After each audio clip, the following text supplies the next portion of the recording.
Today's show is brought to you by the Division 6 comic book, created and produced by Michael Varner and executive producer Theodore Young. Division 6 is a James Bond meets Mission Impossible like geopolitical thriller. The protagonist is Seth Banks, an African-American male genius in cryptology and economics that secretly works for a rogue organization of the CIA called Division 6. Be sure to click the link in the chat room or in the video description to view the comic book. New chapters are added bi-weekly.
Peace, folks.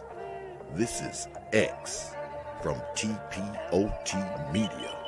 Open your mind and wake your black ass up. You know what time it is. Hit that damn like button as you make your way in the door. Grab a seat, settle in, get ready. It's the Grown Man Hour with your host, my man, Bernard Riley.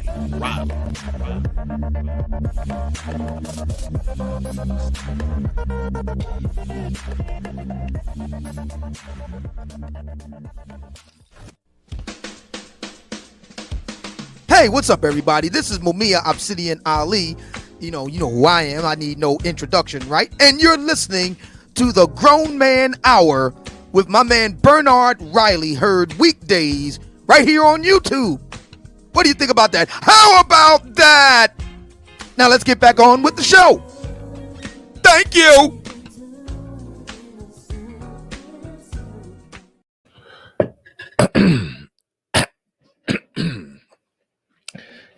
Let me clear my throat. All right, here we go. Here we go. Like the welcome everybody to the show. We will be joined by the one and only Little Big Nate. We will be joined momentarily by Little Big Nate. I sent him the link. He should be coming soon. But shout out to the early birds, those that make it in bright and early. Drop a comment. Hopefully a like. Before we even get things going, I appreciate each and every one of you. Appreciate each and every one of you as I get things set up, as I make sure that I have as well hit the like button. And I didn't, so I'm doing it right now. 40 people in here, 26 on the likes. Well, now 26 now that I hit the like button. All right, shout out to Space Kitchen in the building, says I'll be attending. Shout out to you. Good stuff. I look forward to seeing you there. Shout out to Genesville in the building. Logan JJ, are any male feminists invited? I'm looking forward to this event. I don't think any has been invited. Some may crash the party. Some of them may choose to catch a flight. And the flight catchers will be will be dealt with and handled. No, just playing. Nah, I'm not touching on that one. I don't know everybody who's on the guest list. It's a lot I don't know about this. So I will be picking the brain of Little Big Nate on a lot of this. So just stay tuned. Stay tuned, and we're gonna find out a lot of things. Keep your questions coming as he gets here, and yeah, we're just gonna talk about it. Just gonna talk about it. He says no, but they come. Omega Dread, shout out to you. NBA fan in the building. Shout out to you. Jack Nickelback says Omega Dread Gaming Channels don't be misogyn war, bro. He said, "Don't BS misogyn war." Hey, that misogyn war may show up. You never know. Clue in the building with the super chat. Clue in the building with the $5 super chat. Greatly appreciate you. More than anything, I greatly appreciate all of my members. I got the membership feature that just popped up out of nowhere. I remember I reached out to somebody I reached out to Red Sings and Blues to explain to me how this membership thing works. Because I saw he had less subs than me, but he had a membership thing when I don't even think he had 2,000 subs. I was like, what's going on? Why don't I got it? And just had to wait and be patient. And I guess when your channel meets whatever criteria, they give it to you. I don't know what that criteria is, but I got the membership feature. So shout out to Black Wolf Inc., Sir Tice, Paul Game, Big Poke Dog, Al Boogie, Number 16, Stoic One, Dallas Cowboys, Deacon Dave, and the one and only Theo Waff that will be mentioned. And I believe joining us. Well, actually, we're about to get down to the bottom of that right now because the one and only Lil Big Nate is in the building. There goes Theo. I thought you were supposed to be here. Okay, he said there will be armed security. I thought you were supposed to be here. That's probably my fault. I didn't send you the email, but Nate, you got the link. You can email him, or I'll try to see if I can beat you to that punch. But either way, it goes. Bringing up the one and only Lil Big Nate in the building. What is? Don't say nothing yet. Don't say nothing yet because I can't hear you yet. Now I can hear you. Little Big Nate in the building. What's going on, brother? I am in the process of emailing Theo the link. Give me 1 second. Doing well though, Mr. Riley. How are you doing this morning, sir? I'm doing great. I was gonna try to beat you to the punch on that. I got it. You got it? Okay, good. Perfect. That was my fault. In my mind, I sent him the link, but I realized I only sent it to you. So not a problem. We look out for each other here. Right on. But all right. I just sent it to him, so we're good to go, sir. We are good to go. That's wonderful. So we got a few things on the agenda to talk about. I'm gonna basically just be handing it over to you for a lot of this, man, because I know you got a lot to say. I know there's a few things you wanted to talk about. You wanted to talk about something with Theo when Theo gets here, and said you wanted to discuss your channel. Well, Theo's not here, so I don't know if you want to. I don't know where you want to start with it, but I'm. Well, we can start off with how my channel's doing. If you want to. Great. We can start off with that. Yeah, go ahead.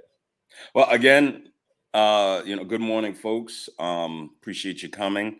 Please like, share, subscribe. All that stuff's very important. Engagement with the platform. No, my channel's doing. It's doing well. The finances of the channel are pretty insane. When you consider I'm not monetized, I don't think YouTube is going to monetize me. I told my audience, well, I'll just monetize myself. And 6 months in, 1,500 subscribers, I'm well into 5 figures, like well into 5 figures. I heard a guy, I think it was on Ramil's platform. He was talking about how the message, all that message shit, the message don't mean nothing. These guys don't care nothing about a message. And I couldn't disagree with you more. It's all about the message. 100% about the message. That moves people to do what they do. I ask people not to contribute. I ask people not to necessarily support the channel, but to purchase the product.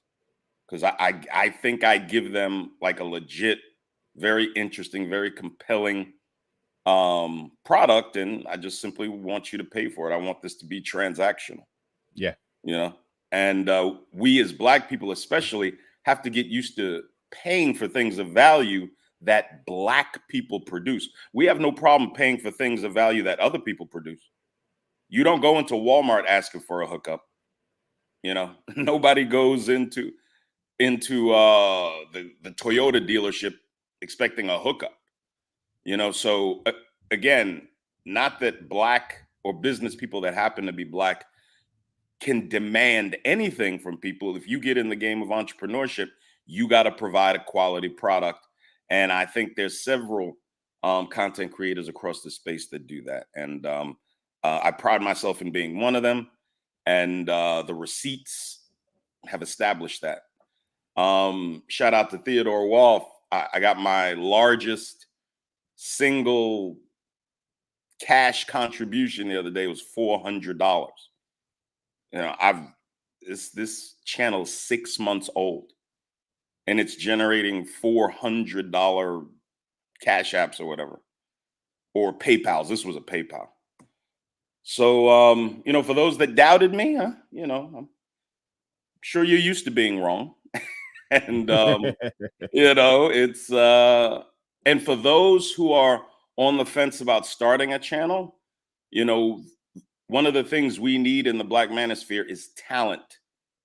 Don't be afraid to start a channel. Don't be afraid that, oh my God, you know, what time am I going to do it? Because this guy's broadcasting and this guy's broadcasting at this time.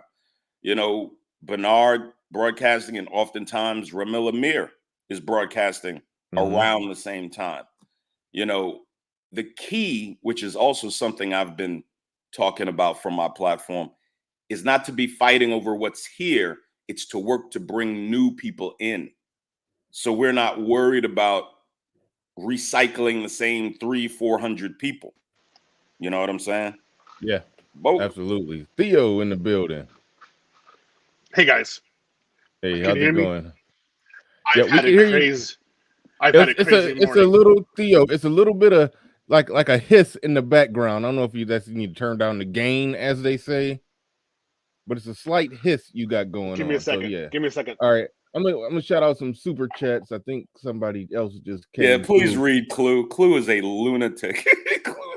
Shout out. No, he just said salute BR. What did he say? That was oh no, he's got another one he put down. He got another one? Yeah. Okay. All right, here we go. He said, "Lil Big Nate, in order to get monetized, you have to build a ninja up."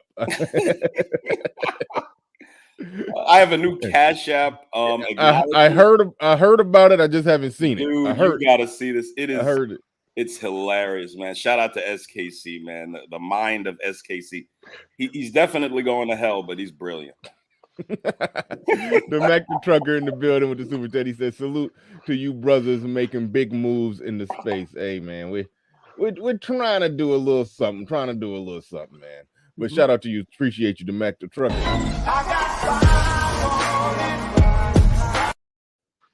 Appreciate everybody putting something on it. Lil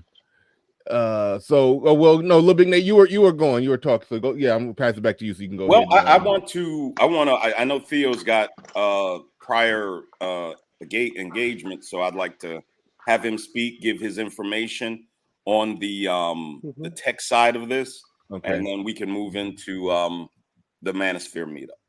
Go ahead, brother. Hey guys, so yeah, this has been something I've been planning since I think February this year, and the main part of the meeting will be December 4th, starting at 11 a.m., and it'll be focusing on how Black men can enter into IT cloud. So that'll be the first part, and it'll be basically focusing on men who really don't have any hope or have any like background in IT whatsoever. So when I was in Japan and also here in America, I taught very normal people how to get into IT, and I was rather effective. And then during the coronavirus, when it first started, I was talking to two men on Reddit, and they both had felonies, and neither one of them had finished high school officially. They had gotten their GEDs in the slammer, both of them. And they reached out to me, and I was talking about how much money I was making with IT Cloud and that anyone could do it. And they said, "Can you help me get into it?" And I did, and I helped them get past certifications, and they passed 3 main certifications. You only need 1, but they got all 3, and both of them went from like basic manual labor to over $100,000 a year. Wow. So yeah, one was white, one was black. I want to focus on this for us. Good. One quick question I gotta ask: when it comes to passing or getting a certification, do you run into the problem of, and I hate to ask this question, people who for whatever reason can't pass the test? Because that's one thing I heard someone talk about before, that they were trying to get into something. I forgot what it was. It sounded similar to what you were talking about. And he was like, he said it was some math that just went to a place that he just couldn't go to, that he wasn't getting it. Like, do you run into that problem sometimes? So I give practice answers that are rather reliable, that actually appear on the test, and then I go through them with the students, and I answer them, and then the labs that I teach, I actually teach how to pass it, or like why it's correct, or how to actually work that environment in the real job. So it's just not just pass a test, okay, you go off. It's how to pass a test, work, survive an interview, get another interview, the whole process, get scouted, everything. It's comprehensive. Yeah, that's valuable. That's very valuable. But there are people, I gotta admit, there are some people who just can't remember the answers for a test, and they sit there and they die. And to those people, well, maybe you don't get to pass the test. You only get to try to pass the interview. I can help you pass interview without a test. Gotcha. Lubbock Nate, do you got a question for him? Well, no, I'll go. And I interrupted you a little bit with that question, Theo. That was something recently I was just talking to somebody about actually going through that process of getting certified in various things. To tell you the truth, I'll say one thing that's kind of funny is that my neighbor in the 90s couldn't pass Microsoft, and I passed it when I was in Japan. And my father was gloating to him. It was like, my son could do it. Why can't you? You're a Microsoft engineer. So it was really funny, but that's actually possible. Yeah. Now, you were speaking on how one of the guys was black and one of the guys was white, and you said that this one you want to make sure you put a focus on doing it for black men. Go ahead and speak on that. I'd like to chime in on that once Theo's done. Yep. So the reason why I wanted to focus on black men particularly is because you get a lot of brothers out there who actually have really good intelligence and skill level, and they're going around thinking that they can't pass it or they can't get into IT because they're black. And I used to be one of these people. So back, even though I had taken IT in university and in grad school, I went around thinking that black people couldn't effectively get a job in IT. It just wasn't permitted. This was a mental block in my own head. Nobody told me this. This was me putting it there. And one of my friends in Japan actually met me. He was actually from America, but he met me in Japan. And he talked to me about the whole process, about how to get into IT. And he just looked at me and says, like, Theo, you're an idiot. Why the hell are you doing this English teaching? You're brilliant. Why don't you go into IT? You have all the background. And I thought, well, I was thinking, like, I can't do it. I'm black. And he's like, no, I can't stop. do it. I'm black. And this is one of my this is a good white friend of mine I actually had. But I recognized actually how deep that kind of idea is. So I went into IT in Japan, of all places, and I got through, and I came back to America, and I noticed that this is the same problem. You got a lot of black people who don't think they can get into IT, and I'm like, no, man, you can get in. I can help you out. But so that's why I'm trying to serve, and I'm trying to serve as a model, someone who did it, and say, hey, you can do it too. And that's why I only want black men. So there's no excuse. They can't say, well, the white guy can do it or this person can do it. And like, no, we're all going to do it together. Let's get it done. All right. If I could just piggyback off Theo for a second. Yeah. I was muted for a second, but I was passing it to you. Go ahead, Nate. You got problem. it. This whole issue of it being quote unquote for black men. Look, I've always, since my channel started, suggested I want to work with like-minded black men initially. Now, we live in America. we eventually, our tentacles will spread out and we'll be dealing with all types of folks. But at the end of the day, we have to get our house in order. We need a group of viable, intelligent men that can represent us, not some Don Lemon, goddamn Billy Porter weirdo, not some goddamn black woman feminist leftist is going to represent me, is going to represent us. The 6 effeminate weirdo niggas that have already downvoted the stream ain't speaking for me. You pillow biting loser niggas. And look, you have every right to dislike the stream. But right out the gate, before the subject matter is even discussed, you're an effeminate bitch. Because that's what you were raised to be, sir. And now what men are going to do, you sissy ass niggas, what men are going to do is come together and handle our business. We're going to get a group of men that will represent us masterfully. Okay? The media will come and talk to us. Anybody that wants to know what quote unquote Black America thinks, no, the only place they're going to get a legitimate answer is from us. Nobody speaks for us but us. All you sissy niggas who want weirdos and boy lovers talking for you, you need to go the other way. Okay? Now, this whole, well, are you all excluding? This is not exclusionary. Every tribe, every group wants their best to represent them. This isn't about, even in the title is conservative. You don't have to be a conservative to come to this. But what you are going to give credit to the Little Big Nate show for is that nobody pushed the conservative narrative in this space like me. And I am going to get you to understand just how much your nature as a man aligns with this ideology, whether you like it or not. All right? We are going to get a group of like-minded black men together that are going to speak for us. They are going to represent the best of us. They are not perfect. Nobody is. But we are going to put together a group of men that can represent us anywhere on God's green earth. And whoever doesn't like it, go crawl back into your mother's filthy womb, nigga. Go ahead. That's all I got to say, man. Praying for the analytics. Praying. Yeah, but I'm not cussing, though. I'm not cussing. Oh, no, I think you did. Okay, I'll let one or two slip. Yeah. I'll let one or two slip, but I'm not really like cussing like crazy or anything, you know. Oh, it's all right.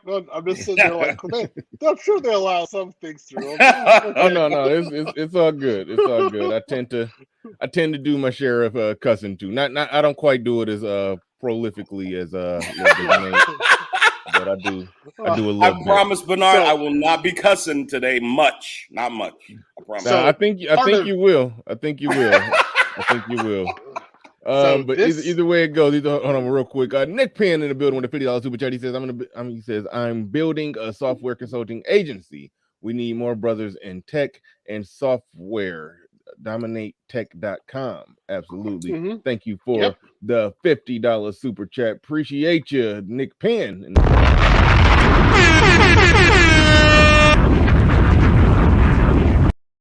Snuggles in the building. Shout out to Snuggles. Hi, I'm Snuggles. Shout out to Snuggles. She says, I support your cause. All you need to create your own village and the people will follow. So you eventually will create your own city. Be expecting war.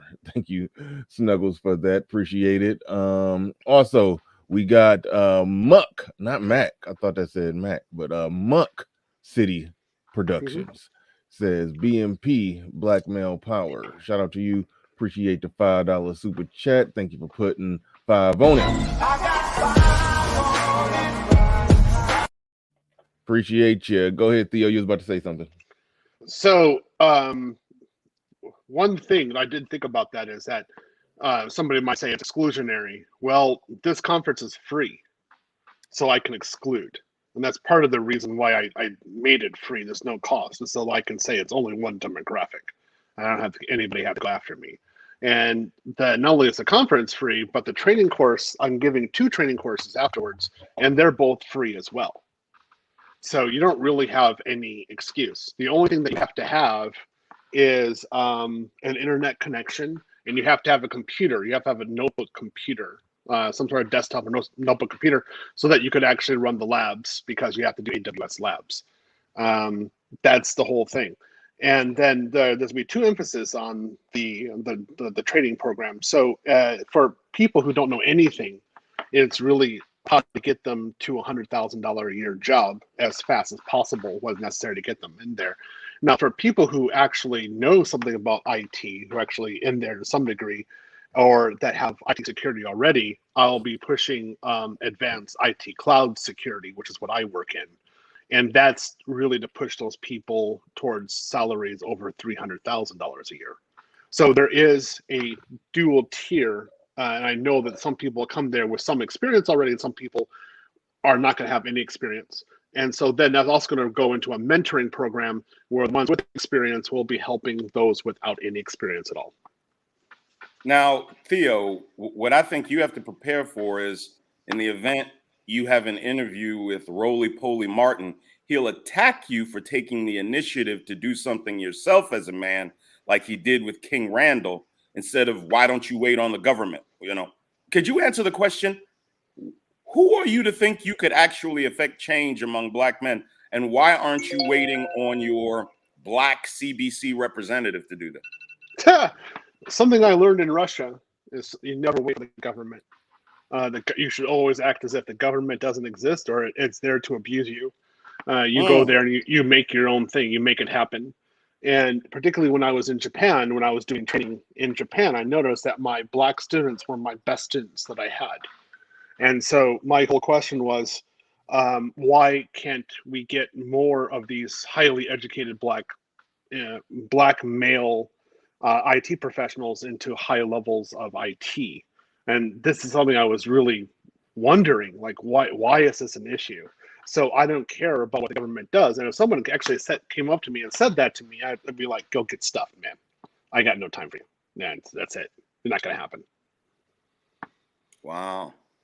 Very interesting. And it's a testament to the idea that in this country, all we have to do is take initiative instead of waiting to be given something. Why don't you take something? And what you should be taking is a chance and taking initiative. That's what you have to do in America. You lay around, sit around, being a victim, waiting for people to come and do things for you, marching in the streets, begging for things. You can forget it. The whole idea of guilting white folks and guilting the government and guilting people is over in this internet age. There are no excuses anymore. I definitely agree with this. And one of the things I will be talking about is people from India and why they are so good in IT and where they start from and why they're getting jobs here, and how do you really react to that? How do we work with it? And there are just a lot of guys who really think that they can't deal with people from India. I'm like, no, I have to deal with them. And there's a lot of times which I'm working in which I'm either the only Black male in the group and I'm senior position, like I'm usually number 1 or number 2 in the group, or I'm the only American in the group. They don't even care that I'm Black. They're just like, wow, an American actually made it in here. And I'm kind of tired of that. I want to make more, not only Americans get in there, but more African American males in there, because I like to see more of my own walking down the street, having fun and talking with them during lunch. Absolutely nothing wrong with that. There's a guy in this space who says he's not coming because it's just for Black guys. Look, you either think we have the power and the right to bring about whatever reality we want for ourselves, and how good or bad it is, the main determinant is us and the work we put into it, or you're just gonna you believe in victimhood, and we're at the we have to depend on the beneficence of government and the larger society. And I just refuse to believe that. Theodore Wolff, again, you know his story, homelessness, well over $500,000 a year. My story doesn't include that exorbitant amount of money, but it includes being a college dropout, a single father through divorce, and then building a pretty substantial life for myself, with no help from anybody, including the federal government. So we are testaments to what can be done. The time of begging and crying and coming up on panels and getting kicked off because you can't control your goddamn selves, because you can't have a simple conversation with certain guys of a political stripe. It's over. It's over. We know who the winners are. And the winners are the guys that think like us. I'm sorry. You can either get down or lay down, as they said in state property. Get down or lay down, man. Yeah. Theo, how many people do you actually expect? Are you actually expecting to be there? If you had to put a number on it right now. We're prepared for 100. We could actually go to overflow of 150. And does that include, because it's almost like it's two separate events, if I understand it right. It's the essentially I'm piggybacking off his event. Exactly. So yeah. So when you talk about 100 or 150, you're talking about the tech event, or are you putting the two together, or just the tech event? So you're expecting 100 to 150. The Manosphere meetup is going to be December 3rd, and that'll be a Friday night. And Little Big Nate will be more or less in charge of that. So he'll be in charge of speakers and more of the organization there. I'll be sitting back. So, I mean, you're invited to speak to that. Little Big Nate's going to be a speaker there as well. And other people you guys approve of can actually go there and speak and talk about conservatism and who we are as a group. Now, in the same venue, I paid for both venues. So in the same venue, the next day on the 4th, it's going to be the IT conference. And basically, it's going to be focusing on not only Black men, but applying red pill principles to your work. So if you can understand how to spin plates, then why can't you understand how to work proper multiple projects in IT? If you're loyal to only one company or one environment, but you can date two women, well, what's wrong with that? Why can't you do like two companies and two women? These are the kind of things I'll be talking about quite a lot. And we talk about how to get your own side projects and how to actually really advance your career in an aggressive manner.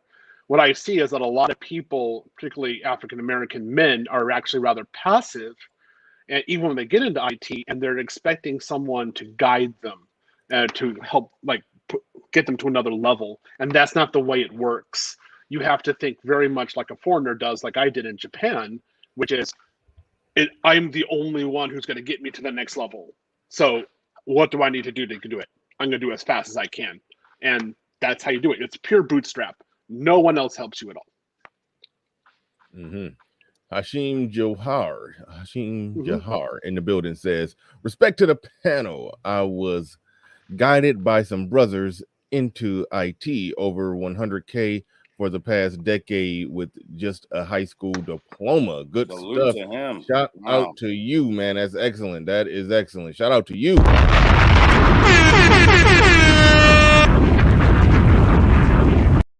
Definitely shout out to you. Monk Made Warrior says, where do I sign up? I guess that's a question directly to Theo. Go ahead. So my email is actually very easy. It's theowaff@gmail.com. So just go and email me, and I'll get you in there. And all you got to do is just be able to get to Atlanta if you're not in the Atlanta area. If you want to stay in a hotel room, we actually have discounted rates for 2 hotel rooms. You can try 2 hotels you can go into. So that's not going to be a problem. You just have to get there. I know there's some people who are asking whether or not a remote session as possible, like Zoom, and no, that's not for the initial. And that is because too many times I see students, this is something that a lot of people complain about, even my matchmakers complain about. You get used to doing everything online and then just becomes one distraction versus another. And it's very impossible for me to actually put change into your life, to actually make something happen for you. And I want to give you an opportunity to have that change happen so that you can walk out of a conference and then go to my training course online, which actually will be online. And after 15 weeks, you're certified, or maybe you're about to be certified, and you're doing job interviews, and you actually see it's possible to actually get the job, and you're going to see other people in the course getting a job. So then we have a group mentality, and like kind of like a herd mentality in that way. And people are more or less likely to be successful in that wave. That's why I'm doing it this way. This is what I did in Japan with my students, and I was actually highly successful. Good stuff. And on the side of the Manosphere meetup, this isn't a party. This is not some photo op. There'll be a professional videographer and photographer that Theo knows out of the mix there, based in Atlanta, to get pieces produced. But this is not a party. This is not a bunch of photo ops. This is an opportunity to deepen friendships that have already been established in the Manosphere, and to begin the process of establishing business relationships between like-minded Black men. If you do not think like us, this is not for you. I am telling you, do not come. There will be security. There'll be my son, who's more security than I'll ever need. I'm telling you, the boy's a monster. So anybody coming with any foolishness in mind, and this is for the men. Okay, let me back up a little. I sent out, we've had to change the date from November 6th to December 4th. It's through no fault of our own. There were negotiations between Theo and a hotel that fell through for a host of different reasons. So we put everything on hold. I sent out emails saying, look, we've had trouble securing the event location. I'll be back in touch with you. Theo has signed the documents for the hotel, for the conference center. So it's a done deal now. And I'll be sending out invitations this weekend. I'll be resending out invitations. Apologies for the mix-up. Now, again, a couple of things you have to understand. Number one, I cannot email every content creator because I don't know y'all's emails. If you don't get an invitation, do not be offended. We all know how emotional Black men can be, including myself at times. So do not get angry if you did not get an invitation. The best way to try to secure your place at the event is to contact me.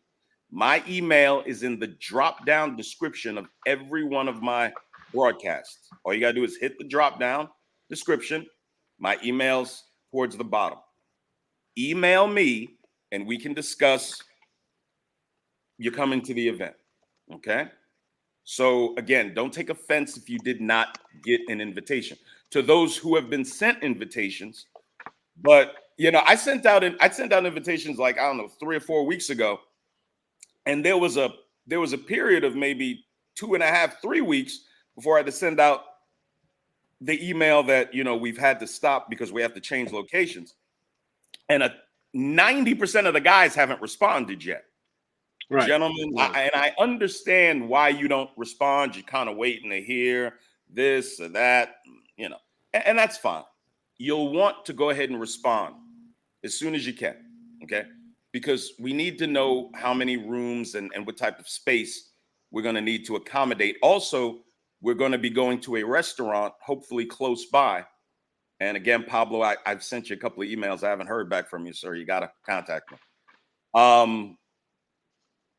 So for that, especially for the restaurant, we're going to need to know how many people to find a restaurant that can accommodate the number of men that are coming. So I'm going to need to hear from you soon, okay?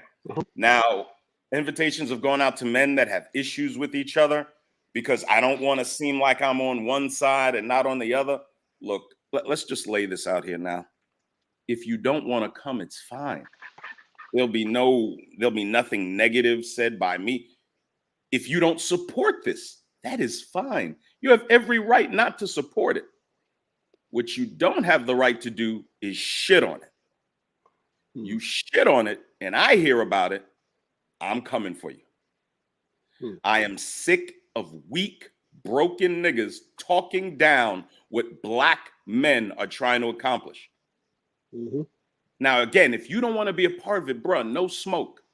There is nothing wrong with that. Hey, man, this really ain't for me. Hey, man, if it's got conservative in the name, that's just not really my thing. Bruh, cool. God bless. I wish you the best.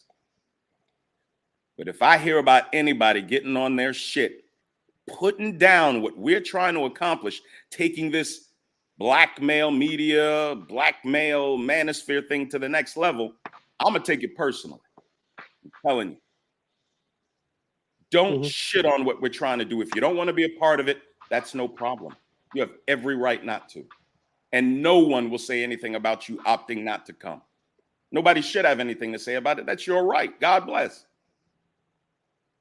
But you're not going to shit on what we're doing. Yeah, that is, talking about that is one of our biggest concerns, is that they're going to be somebody trying to go against this or trying to give us trouble. And that's why I have certain precautions in there to make sure this doesn't happen, or if it does happen, we can respond to it. And it's kind of unfortunate because when I was teaching, white and Japanese students in Japan, I never had to worry about them trying to sabotage themselves. They were actually very happy to attend my course. I was teaching, of course, so I am a CISP, which is Certified Information Certified Information System Security Professional Teacher, and I'm also a CISA teacher, which is Certified Information Systems Auditor. And I taught both of those courses in both English and in Japanese, and I never had any problems with my students. It's only with a certain select group that I have to start worrying about self-sabotage. And I'm like, guys, this isn't we need this in the community for us in order for us to be successful. And like I said, my best students I ever had were Black. They were brilliant, absolutely brilliant. But the problem was self-sabotage. And I'd be looking at them and I'd say, you guys are absolutely masterfully intelligent. Stop sabotaging yourselves. I mean, really, because you have to listen to what I'm saying. Don't do a sabotage, because you can get in. I can help you get into these top-notch companies and start a wage of $150,000 a year. But then they self-sabotage. I'd be like, oh, well, okay. It's got to sit back and what can I do? It's just part of the apathy that a race of men is going to have when they're raised by their mothers. I'm sorry. You ladies have no idea the damage you do to your sons not having them with men that have the capacity to father. You have no idea the damage you do. You are guilty of child abuse even before your child is born. I am dead serious. If you get pregnant by a man that you have not properly vetted, that you have not married, you are guilty of child abuse, especially on your boys. All right. Sorry, I had to step away. I got every unanticipated distraction in the world, so I had to go off camera and go on mute for a little bit. I do appreciate you guys holding it down for me. Little Big Nate, excuse me, Little Big Nate, drop your Cash App down there in the chat if you haven't done that yet. Yes, guys, definitely support Little Big Nate. As we talked about earlier, Little Big Nate, he's not monetized. YouTube don't like him. So no, they don't like me, bro. That's cool. YouTube has every right not to monetize me. I mean, it is what it is.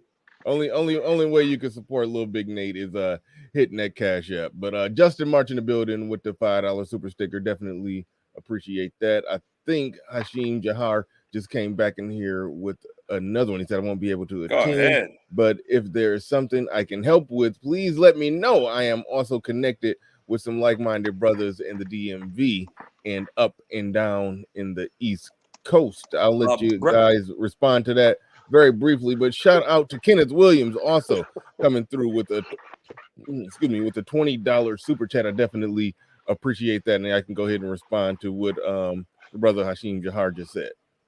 Brother, my email, the name of my channel is the Little Big Nate Show, LILBIGNATE show. And in the drop down, I'll be posting my email in the chat, but it's V as in Victor, E as in Edward, A as in Apple, H as in Harry 11 at yahoo.com. If you can be of assistance, man, that'll be great. We greatly appreciate it. Yeah. Now, when I had to step away for a little bit when I was on mute, I think you were talking about the, who's attending or not attending or blah, blah, blah, or whatever with that. You said something about people who haven't responded to the email, because like I asked a question about the expected attendance for the tech side of it for what Theo is doing as far as the Manosphere meetup side. Do you have any projections right now on? And it's kind of rough because everybody who's planning on going probably haven't hit you back on the email. Sure. But what are your projections as far as how many will be attending that? I have about 10, 11 confirmations. Many of the brothers in Atlanta, but we have brothers coming from Minnesota, Studio Ryu, brother Leon of the 411 Talk Zone. I call him Big Red, brother Leon. He's always on my show. He's trying to come in from Indiana. We have a brother coming in from New York. We have about 11 confirmed and about 30 that haven't responded, and a couple that aren't going to be able to make it, which is absolutely fine. No problem. And then on my side, I know JB, Jonathan Barronville. I know I talked to him personally. He said he's coming. So that's where's JB out of? Do you know? JB is in, I think he's in Atlanta. Awesome, terrific. Yeah, there's tons of brothers in the Manosphere that are out of Atlanta. And again, this is not a party. This is what the good old boy network does. They meet behind closed doors and they discuss business. Brothers have an opportunity to see who they jive with, who they don't. You trade business cards, you trade ideas, and begin to establish relationships beyond just friendships and a chat. This is how the sausage gets made, gentlemen. Either you want to be a part of it or you don't. If you don't, that's fine. But it's time to take things from talking to action. And Oregon, wow. Yeah, he's going to be one of my high power players because I'm going to be able to show like how he can actually get to 300,000 and how to be really successful. But then I can also show him to the other guys and say, hey, look, you can do this. I mean, it's not hard. I'm not the only one. Sir Tice will be presenting in my conference, and so will Sub-Zero. And Sub-Zero is his own, he has his own courses in IT, and he has a very similar story to what I have. And he's actually teaches databases, which I don't do. I do security, but he does databases. So he will also be talking about specializations. Yeah, this may be too dorky of a question that I may not even understand the answer to. What's the exact difference between what Sub-Zero does? Because I've interviewed Sub-Zero and he's talked about his courses, and sometimes when you guys, I'll be honest, when you start talking about your courses and what you do, sometimes it can go over. Sometimes I'm with you, then it may go over my head. What's the exact difference in what exactly it is that Sub-Zero does versus what you do? So what Sub-Zero does is he talks about, he specializes in how to put data or organize data in a unified format so that it could be rendered or understood quickly. And that's what a database is. So, you have 100 people, their last names, addresses, things like this. How do you do a search with that? How do you actually put it onto a homepage? How do you display it? The history of those kind of that information of the people, what they're actually doing. This is all in a database. So like, for example, Facebook is one huge database. The chat that's going on right now, this is actually a manifestation of a database. All these all those text files are actually going into a database. Security usually has two forms, is either to destroy everything or protect everything. So like he has his database, I would just come in and say, just destroy the database. I just let's just get rid of everything. And then, oh, like I did it. See, I knew what I was doing. But or I can say, I'm going to show how I'm going to protect it, so that you give all your personal information, and you give your credit card information, and all like your life history and your medical information, and it never you don't have to worry about it. You have peace of mind. Nobody else has access to it except for people who are supposed to have access. All right, good stuff. Good stuff. The Mac the Trucker in the building says, "Little Big Nate, can you invite Celine and Jenny V so I can simp?" You trying to? That's how we gotta get people there. Gotta where the white women at? Shout out to Win Up City. He used to say that with Nerdine. But yeah, that's how we're gonna get the brothers there. Gotta have gotta have a bunch of white women. Can you there, invite Celine and Jenny V? Shout out to the Mac the Trucker. Now, I have to be honest with you. I'm going to let Theo explain this because I didn't even know about this till the other day. Me and Theo were talking on the phone.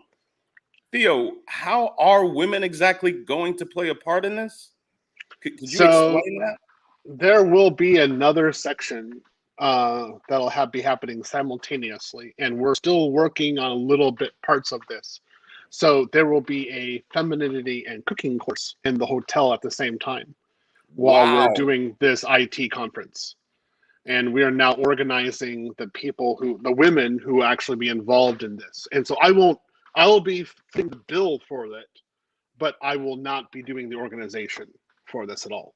And so who's going to be actually facilitating or presiding over that? Do you have that figured out yet? People in the mix will be doing this. I think primarily coming out of the mix. Right. And so they'll be answering to me, and I'll obviously be paying bills and making sure things are working correctly. Good stuff, man. And it's a femininity and cooking course, not a strag cooking course. So we just want to make that distinction. Yeah. So there will be a place for women to be there, and I can see some people saying, "Well, that's sexist," and I'm like, I don't care. I don't care. This was a suggestion by people inside the mix, actually, that they actually have this part of femininity and cooking course, and they thought it would be really useful because it's never really offered to Black women. So I said, okay, fine, that's possible. We can do it. So the first person who was supposed to lead that fell through. So we're actually working with others. We're trying to lock somebody down right now. So we'll have more about announcement to that later. But it's somebody who's really respected. I mean, this is a really high level woman. So we're trying to get that person confirmed at this point. But it won't be like how to make appetizers. It'll be how to make a full on real dinner, lunch, really good desserts, how to serve wine, how to actually choose a good red wine to put it with your dinner, why you do one wine versus another, and it's like the whole kabang, and how to actually be feminine and do this kind of stuff. I mean, it's going to be kind of cool. And again, it's completely separate from what we're doing. There will be no women in our conference. No. There'll be no. So after the conference is done, then there will be at 6 o'clock. There will be a time in which the women can actually ask questions to high value and Henry, or high earning, not rich yet, Black men. This is regarding what our points are in the manosphere, what our ideas are, why we are who we are, why we have our thinking, and the kind of women we go after, things like that. It'd be kind of like an extension of Kevin Samuel's show. And then lastly, kind of a fun thing we're going to have is we're going to have a mingle afterwards where the men and women can just sit and talk and network and have fun. And for the women, there will be a small drink allowance. So there's a certain amount of drinks which will be free at that they can go out and drink a bit, have a martini or a glass of wine if they want to, and sit there and talk. They don't have to like, but the first 1 or 2 glasses will be free. They can do that. The men will have to pay for their own drinks, of course. And afterwards, who knows what happened? Well, 9 or 10 o'clock, something else might happen afterwards. Now, we have a good friend, Jenny V of ours, She asked, oh my God, it just went by. I said, what if you're what if you're a man that identifies as a woman? Can they come and be with the women? No. Okay, good deal. No. It has to be legit. We're not playing around. And if somebody decides to play games, they will be escorted out. I mean, I'm Yes. having professional security be there. I'm Professional paying them. security, man. Yeah, the person will be sorry. armed. I mean, they'll be armed. They can legit arrest someone if necessary. And if you're coming there looking to settle scores and bring your effeminate, ridiculous, unreasonable emotionalism to avenge yourself, some guy that dissed you 2 years ago, you're going to get folded up and thrown out. If you are not of like minds, this is only for men of like minds, and I don't mean politically. Conservatism is so much more than a political belief system. It is a way you live your life.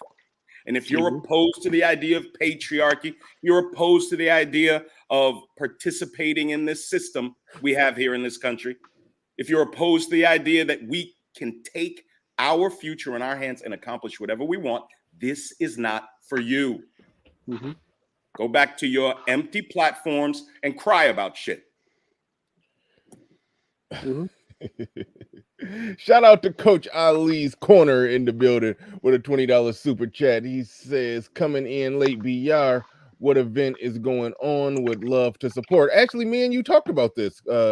Coach Ali, we talked about it on the phone. You said you were interested in coming. If I remember the conversation right, I think I'm pretty sure me and you chopped it up about this when we were talking on the phone. I've actually talked to Coach Ali from time to time. So yeah, we'll talk about it. We'll talk about it. I'll just or rewind it, but it's the event that we talked about earlier, and he's in Atlanta. So I think so. You said you were interested in coming. So just it's that event. It's the thing that we talked about. So yeah, just he's in Atlanta. Again, Brother Ali, my email, I'll be posting it in the chat. It's also in the drop down on any one of my videos. Just drop me a line, brother. I'll feel you. There you go. That's your best bet. Talk to Little Big Nate. Talk to Little Big Nate. That's and the way to go about it. Something to remember is that lunch will be provided at my conference, so it'll be free. You don't have to pay for it, so you can sit there and chow down. And it will be authentically Black Southern cooked food. And so we are still negotiating on this with some people to make sure it's done correctly. But I'm kind of like Bernard. I'm from the north, so I don't always eat this kind of food. And I said I wanted the local culture to be really celebrated and embraced, and so I asked for it to be done correctly. So we're still organizing that, but it'll be free. You don't have to pay anything.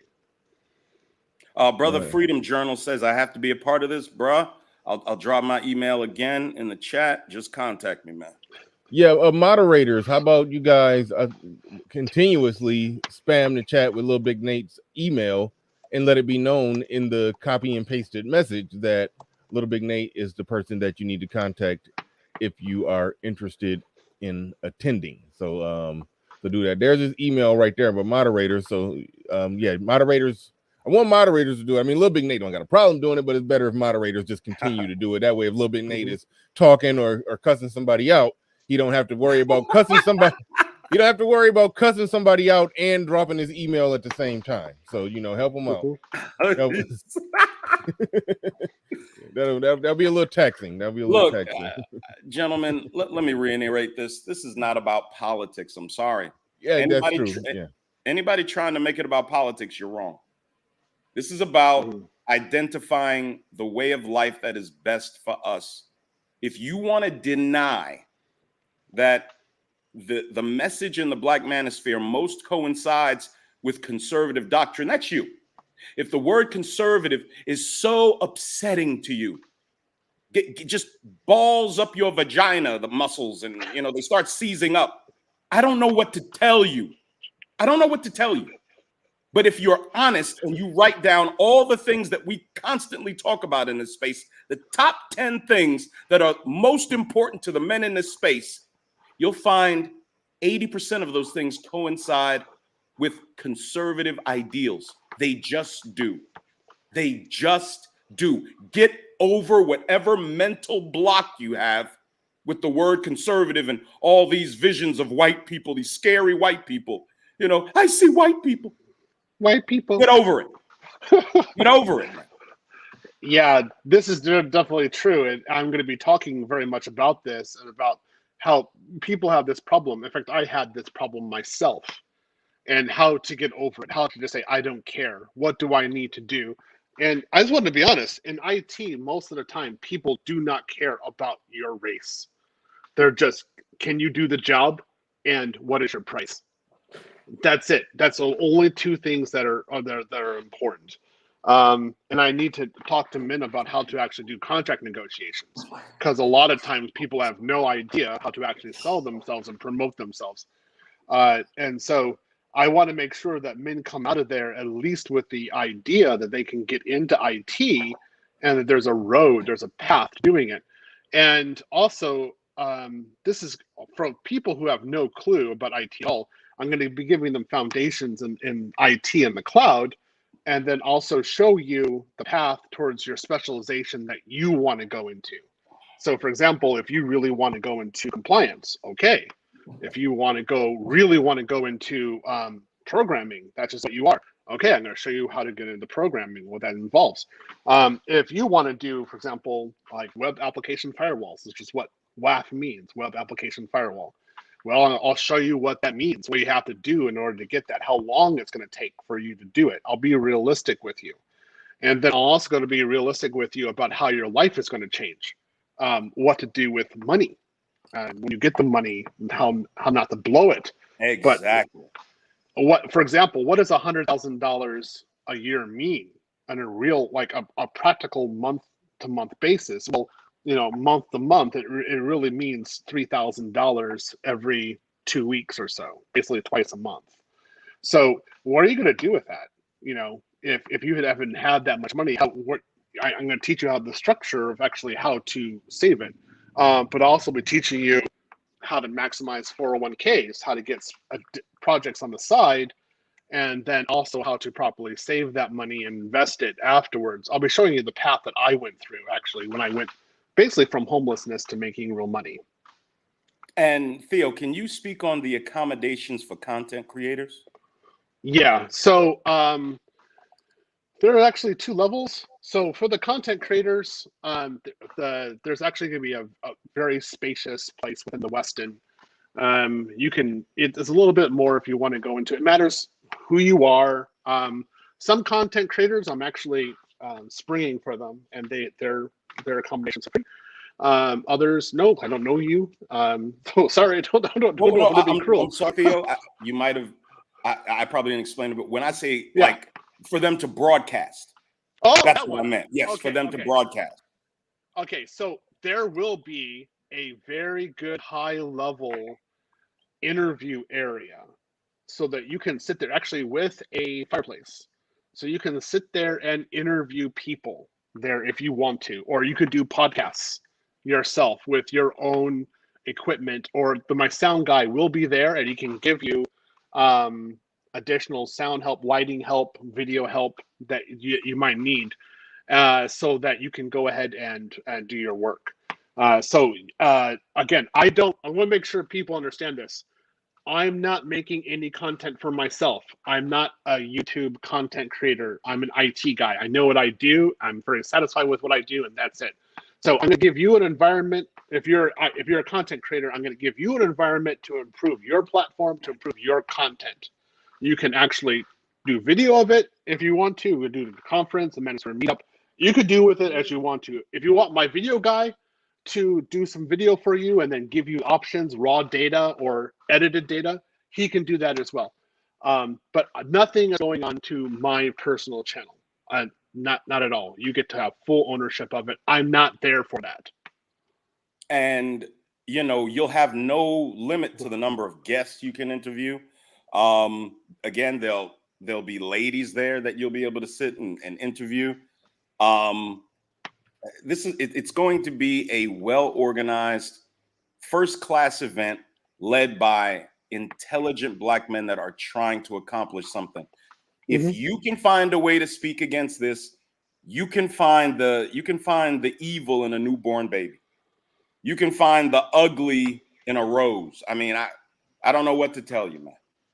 Except that I know at the root of it is probably just good old-fashioned jealousy. Yeah, I mean, I'm looking at this like, again, 11 people disliking this. I'm like, what the hell is wrong with you guys? They're weak and they're effeminate and they're losers. And you have and you have every right to be that. You really do. You have every right to be that, but this is to help guys, especially men who have no hope. Like, my target demographic actually is for black men earning under $30,000 a year. Like, those are the guys I really want to get in. They can actually do it. There'll be other guys who are making under $70,000 a year who have no clue actually about how to get in IT. I'll actually be helping them as well. But what I'm trying to do is go after that guy who has like a really run-of-the-mill job. He has no idea how to get out of it. Maybe he's making $1 above minimum wage, and he's been doing that for the last 5 years, and he doesn't know what he's going to do, and he doesn't want to die that way. Like, okay, I'm going to help you get into IT. I'm going to make this possible for you. And if I could, I want to speak to the seriousness. Again, we're talking about like-minded men. My son is coming, and his best friend, who grew up across the street from him, is coming. His father came. My son's best friend's father came over, and we talked. I actually tried to put him in touch with Theo because he just wants to know what his son is involved in, right? And I sat and I talked to my son and his best friend, and I was like, "Look, you all are. Well, my son is representing me. We as black men, and it's not just us, but it happens particularly often among us. When you start hearing numbers like 100,000, 150,000, 300,000, just your eyes get big. And you start imagining, platinum toothbrushes and, hot tubs full of, video vixens and shit. That's not what the purpose of this is, okay? And I told my son, I said, if you go up there and you say that you want to be part of this program and you embarrass me, we're going to have problems. Mm-hmm. You better take, this is me talking to my son. I said, you better take this serious. Black people so often are expected, we expect something for nothing, absolutely nothing. This will require that you apply yourself, maybe like you've never applied yourself before. It's grown men that are coming to this conference. How many of us routinely read books? How many of us challenge ourselves intellectually trying to learn something that we've never been exposed to before? How often does that happen? And if you are not serious about this, please don't waste this man's time. Please. Just do what you do. God bless you. I wish you the very best of success. But if you're coming here expecting to be given $150,000 a year job, that's not how it works, man. No, that's not how it works at all. So I'm looking at people like what I'm actually inspired by is my first employee that I had in Japan, because I had my own company in Japan. And my first employee was my bike mechanic. So, I'm a cyclist. I always love riding my bike like crazy. And my mechanic knocked up his girlfriend. And there it's very taboo, especially at his age. He was about 29 years old at the time. It's very taboo to get an abortion. So he had to marry her, and he was a mechanic, so her like under $30,000 a year, and he had no idea what he was going to do. And so I had just started my company, and he just told me off the side, he says, "This is my situation. I don't know what I'm going to do. Please give me a job." And I was like, "Okay, well, you can keep on fixing my bike, and I'll get you into IT." And I took him. He was my first employee, and I got him to $50,000 within 3 months. And then I got him to $125,000 within 2 years. And he was able to support his family. His wife never had to work. He can pay all the bills. And he was, in his point of view, he was a man. And the average wage in Japan for what was like $70,000 a year for a man is 44. And he was 30 years old making 125,000, like 31 making 125,000. And so I actually made it happen for him. I drove him, but I made it happen. But I actually recognize there's a lot of men like that who don't know what to do, and they're in a situation where they're like, well, it's either something really unethical and really horrible going to happen, and in order for me to avoid that, I'll do anything. I don't care how much energy it takes. I don't care what I have to do. I'll sacrifice everything. Please give me the opportunity to sacrifice. And I'm like, okay, there's those kind of men. I can definitely work with them. They're serious. They're driven. I can help them get to another level and actually advance their lives properly. Mm-hmm. The Mac the Trucker, thank you for the super chat. Appreciate that. He says, is there a set date yet, fellas? My B day is November 27th. Just FYI, that's a good date. Well, yes. Thanksgiving. So yes, there is a set date on it. That was it was said earlier in the show, but I'll let Theo go ahead and do the breakdown of the dates, because it's technically two different events, but it all kind of rolling into one. But well, December 3rd, December 4th, I guess new people in here, explain the difference in the breakdown between what's going on December 3rd versus what's going on December 4th. So December 3rd will actually be the Manosphere meetup. That'll be in the evening, and that'll be men presenting their ideas about conservatism, their lives, where we're going, the importance of the Manosphere, the importance of red pill, things like that. I will not be presenting during that time. I'll be a participant, although I will be like a producer. I'm paying for things in the background, but you can go there.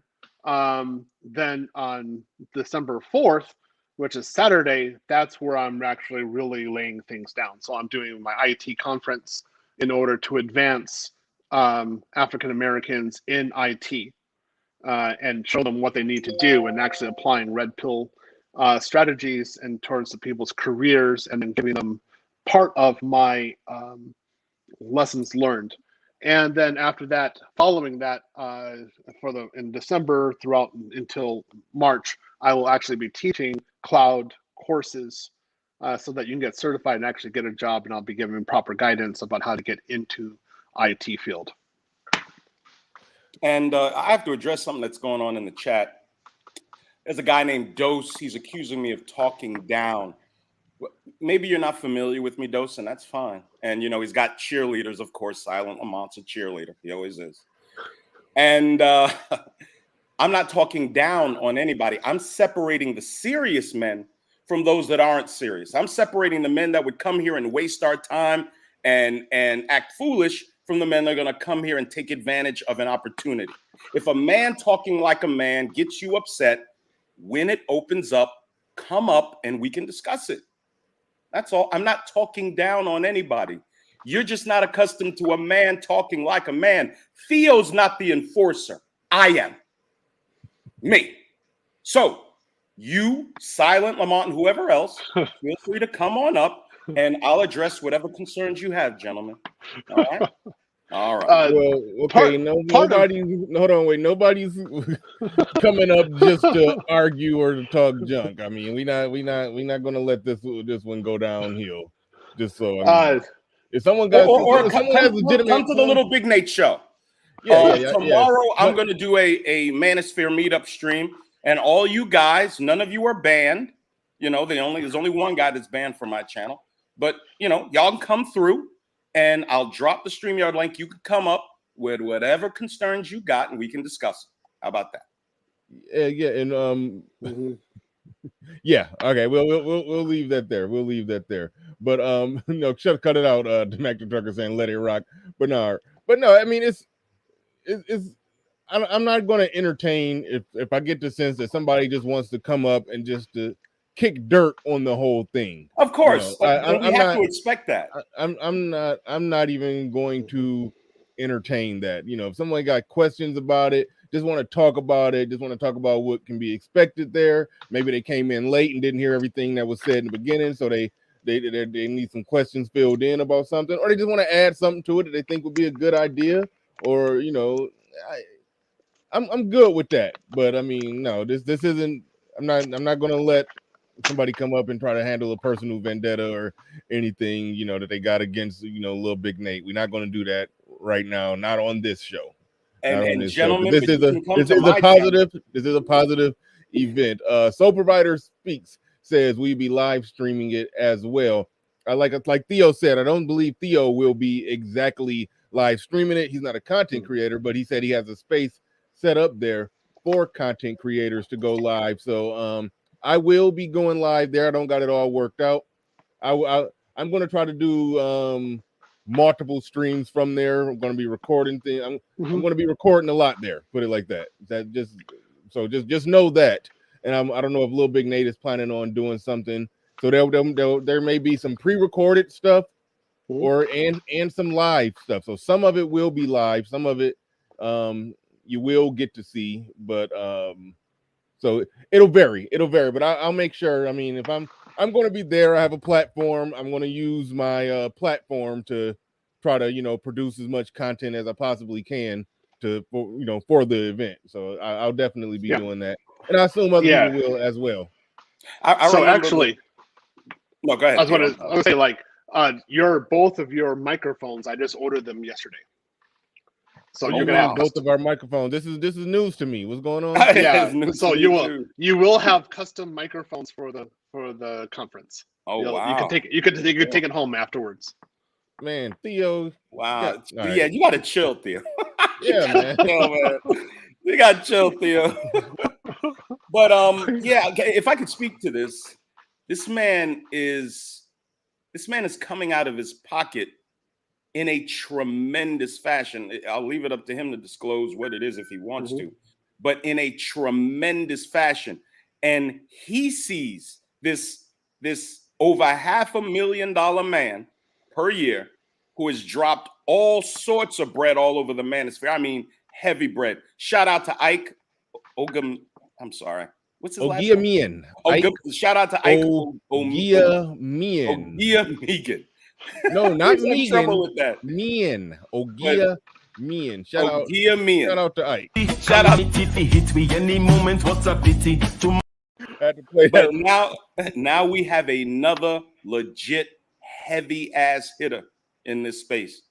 This man is coming out of his pocket to the tune of tens of thousands of dollars to facilitate Black men moving into the field of IT and giving an opportunity for me to do something I've been talking about, which is bringing like-minded men together. This is about like-minded men. If you find issues and problems with what we're trying to do, it's just not for you. It's just not for you, and that's fine. But if you shit on it, it's not fine. It's not. And I'm going to take personal offense to it. I'm telling you. You have no right to try to destroy what we're building. You can be against it. That's no problem at all. You have every right to your opinion. And, hey, man, it's just, I think it's bullshit. I don't think it's going to work. Understood. I ain't got no problem with that. But if you come out against it, I'm going to come out against you. And you can see what I do with my thumbnails and the victims of my thumbnail hell. Okay? Hey, I am the thumbnail god. Okay? Please don't make me come after you. Please. Snuggle668 in the building says, is it me or did everybody just see Bernard just about to cry on camera? But I'm just saying, and Bernard, play all of my music, damn it. Nope. I'm only playing the Hi, I'm Snuggles. That's it. Oh my God. Hi, I'm Snuggles. No. Now Nate liked the whole thing. Not Nate, but Theo be over there dancing to it when every time Snuggles comes on, one of my best friends, daughter, she's like 3 years old, and she always talks about Snuggles. And I want Snuggles. I love Snuggles. So when I'm with her, I say Snuggles and I dance with her. So when Snuggles comes onto your channel, I sit there, Snuggles. Oh yeah, Snuggles. Oh yeah. So I act ridiculously, but it's so fun. I just think it's great. So I was like, oh, Snuggles, I like you. Oh, girl, yeah. The Mac the Trucker in the building says Theo is spoiling the manosphere. Hey, look, yeah, that's true. But at the same time, look, it's brothers who support this space. It's brothers who see what's going on here, and they want to be a part of it. And I love it. I love it. That's what and it's all about. These are not stupid men. These are not wasteful men. These men don't throw their money at worthless, meaningless endeavors. These men know winners when they see them. They just do. And they put their money behind winners. Shout out to these heavy hitting niggas, boy. Let me for a second. Let me read this super chat real quick. I need to address it. So I've addressed. This is from Holiday, $5. Thanks for the super chat for Bernard. I've started on a Cisco cert. Once I got to the IP MAC addresses and layers part, CompTIA wrecked me. Correct. Any trading reconnections. So this is going to be something I'm going to be talking very highly about in the course, and that is to never take CompTIA. CompTIA is evil. CompTIA is bad. You're not supposed to do anything with CompTIA. And myself, if I ever hire someone, and when I work with other people who do hire, we look very badly among people who take CompTIA, and I'm going to be explaining this why in the conference, why it's evil, why not to do anything with it. Don't do strict, to only do vendor. And if you do a general cert, for example, like the CISSP, you need to do that in a very strong level, in a master level, but you do not do it in CompTIA. Hold on, Darth Slothius, I'll take care of you in just a second. So I'll help you. I can definitely. But you need to go to the conference. You need. That's a very good question, but those kind of questions will be answered at the conference. Because I'm Cisco certified. I have like 4 Cisco certifications. I have CCSP, NP, DP, and IP. Right, and I'm redoing my Cisco certification for the cloud. I'm actually doing the DevOps ones right now. So come talk with me, but I'll show you how to do this, but also show you why like IP and MAC addresses is kind of a low level thing to be doing. You need to be aiming by far higher. Hold on, let me talk to another person. So you missed Darth Slothius. Darth Slothius. I think he had a $2 super chat, and he was talking about, I think, whether or not it'll be streamed. Let me go back to it real quick. Hold on, where is it? Is that it right there? Okay, there it is. Okay, any entry-level IT job recommendations. I'm going to be talking why using red pill knowledge. I'm going to be talking about why that's the wrong way to think about things, and what you're actually thinking about when you're asking a question is how to go into a red ocean for IT, and that's where you die. You don't want to go into a red ocean in IT. You want to go into a blue ocean. And a blue ocean, that's an area where you can do your work, where there's no real competition, where you actually have a specialization and everything is calm. If you're in the red ocean, that's where there's a lot of competition of sharks. That's where people come and tear you apart. And I'm going to be explaining why you want to stay away from red oceans.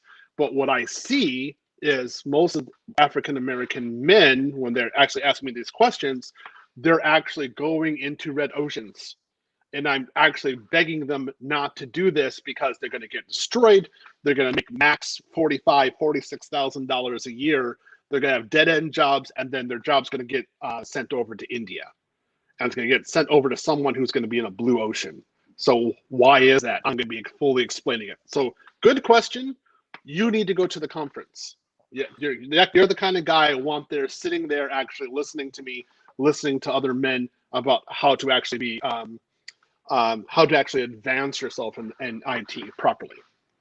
Yeah, Darth Slothy is just come up with money for the plane ticket and to do like the women did at the All-Star game. Just find the U-Haul to sleep in the back of, man. So just scrape up about $275 for the ticket. Just get there. Well, see, that's why we're doing this so early. I mean, it's the middle of September. It's not till December 4th, so brothers will have time to put their money together and their travel plans. Mm-hmm. And if you want to be there, like genuinely want to be there, you'll be able to be there. Mm-hmm. All right. F Holiday in the building. Wait, I think you already answered that one. You read that one. Shout out to Trey D. Thank you. He says, excellent topic. Appreciate you. Snuggles back in the bed. Okay, now I got to play your whole clip now. But he said, just for everyone's information, what Theo is doing is normal in other cultures. When it comes to helping each other understand, it is normal. Normal. Yes. Yep. Hi, I'm Snuggle. Snuggly softness. That's really less expensive. Had to play her full clip right there. But thank you, Snuggles, for your super chats. You was about to respond to that, Theo, but real quick, because I don't want to get too behind on those, because I gotta show appreciation to people that support the stream. Andrew Hall in the building says, Theo, I've currently He says, currently an accountant making 6 figures, but can't see myself doing this long term. Would switching career into tech at 33 be smart? Okay, so that's actually a very good question, Andrew. And to people like you, I'll be explaining why you should keep your accounting job and also go into IT and how to do both. Why it works, why you need to do both, what that involves. And as far as I'm concerned, if you talk about red pill, what you're saying is like this. Well, I've been dating like this kind of woman, but I've been thinking about that kind of woman. So, should I switch now? And I'd say, well, why don't you date them both? Right? That's how red pill would think. Why are you asking that? Why don't you spin both plates? Well, it's the same thing in your career. You should be thinking about doing both. That's how you do it. So come to the career and we can actually talk about this. There's Lion. Theo, I know you're not nah, never mind. Cause I could tell it's probably not your thing, but it's almost getting to the point where you're gonna end up there's gonna be pressure for you to basically do private consultations with people. I could tell that's gonna start happening. People are gonna start hitting you up for that. I would imagine his time per hour is gonna be pretty high, but hey. That's why I'm saying that he might not even want to get into it because one, he's actually doing the work. So he's putting in hours per day actually doing doing IT and making like we know the $500,000 a year doing that. He's already doing it. So when you're putting that much time into making that money, you don't got exactly time available to be doing consultations unless they're going to pay him what he would make had he been working doing the work himself. So that'll be a conundrum, a little catch-22 you may run into, because I can already tell. I can tell by these questions that people are going to be hitting you up for private information. I don't know. Maybe you can give somebody, I don't know, open up blocks in your schedule to just give somebody 10 minutes of advice. I don't know, but yeah, I could imagine people going to be wanting to call you. So for international passport, which is for black men particularly, to go abroad and date and marry there, I have a particular amount of, like, a lot of people asking me a lot of questions over there. And so sometimes I might do 3 or 4 hours per week giving free consultations on that one. So on this Manosphere meetup, part of it will also be with international passport, which will be Saturday morning at 10 a.m. And I will explaining this process as well. But that's for later on. That's not necessarily for this environment. I do want to get to the super chat. There's one in particular I want to be an answer to. I'm trying to work my way down to it. Monk Made Warrior says, I love this. Can we participate in both? Yes. Yes. All right. F Holiday says, thank you, brother Theo. I'm trying to avoid the school to help desk pipeline. The school yeah, so that is a very big issue, is the school to help desk pipeline. So that's what I did. I went into help desk first, and help desk is a red ocean. But the problem is that it's usually your first area where you actually get a job experience. And so that's how I did. I was in help desk in a bank because I speak fluent Japanese, and they needed a bilingual person who actually knew some IT as well. They put me in level 1 support. That's how I got my first IT job. I'll teach you why you go into help desk or something like that for a short period of time. You don't want to be help desk anything more than 3 months. You want to get out as fast as you can. Next one. So Darius Harper, $5. Thank you very much. Can some people with no prior tech experience attend?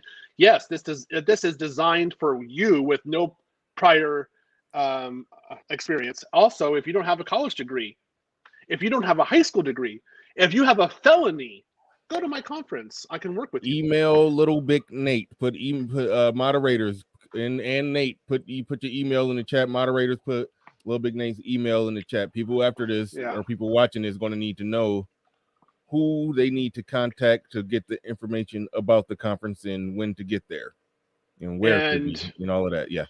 The dress code of khaki is polo acceptable or a 3-piece suit. Don't do a 3-piece suit, please. Even though in the mix we do talk about suit Sundays, I will be wearing a suit, but you should be wearing khakis, jeans, wear a polo, have fun. Like, I'm going to be shoving information down your throat.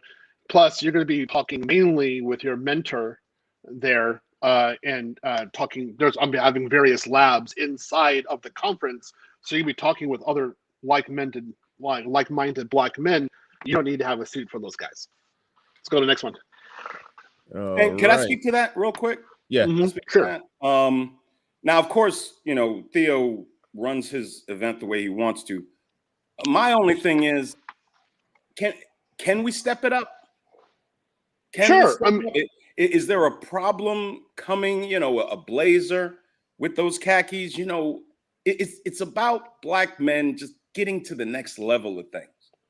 Honestly, and I know, especially in IT, cats can wear what they want, especially if you're working out of your house. But I think sometimes just having a particular dress code, it shows a reverence and a respect for each other.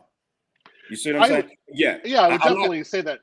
I would say like the mentors, the guys who are a little bit more successful, they should be wearing something a little bit better, like a blazer, something like that. My main concern is, I know people who are asking me to go there who are poor. That would be the best way for me to legitimately talk to them, because I was poor like they were in 2011, and I know what that level of poverty is like. And so they may not have a blazer, they may not have a good pair of shoes. So I'm like, hey, okay, if you don't have it, go there. I want to still help you out. Yeah. But everybody bare minimum got a button-up shirt and some slacks. So that's why I just say, just grab some. Yeah. So do that at least. Yeah, definitely. Lion 917. I guess you could read this one, Theo. It looked like he's putting that towards you. Well, cybersecurity is a way to go. Oh no, that's not a question. He says, I am studying for CYSA exam. I will email you to attend that get together. Good. Okay, so I will talk to this person, and then D Dizzle, who also did CompTIA. This is both CompTIA. Look, guys, don't do CompTIA. CompTIA is for losers. I'm serious about that. If you think you're doing well with CompTIA, I think you've got something, let me tell you, your job is going to be outsourced very well. You're not really doing well in IT. You think you might have over $100,000 a year right now. Guarantee you, next recession, you're going to be out of a job. You're going to go down to max $40 an hour, and you're going to wonder what the hell happened. That's because somebody from India can specialize and take your job quickly in a second. CompTIA is a generalist job, is a generalist certification, generalist skills, and it doesn't get you anywhere. So you might have something, you might think you're something right now. Real players in IT, guys who are serious like me, are going to look at you and sneer. And say, we're not going to allow it to happen. So if you want to be successful and solid, I'll teach you how to do it. It's not going to be with CompTIA.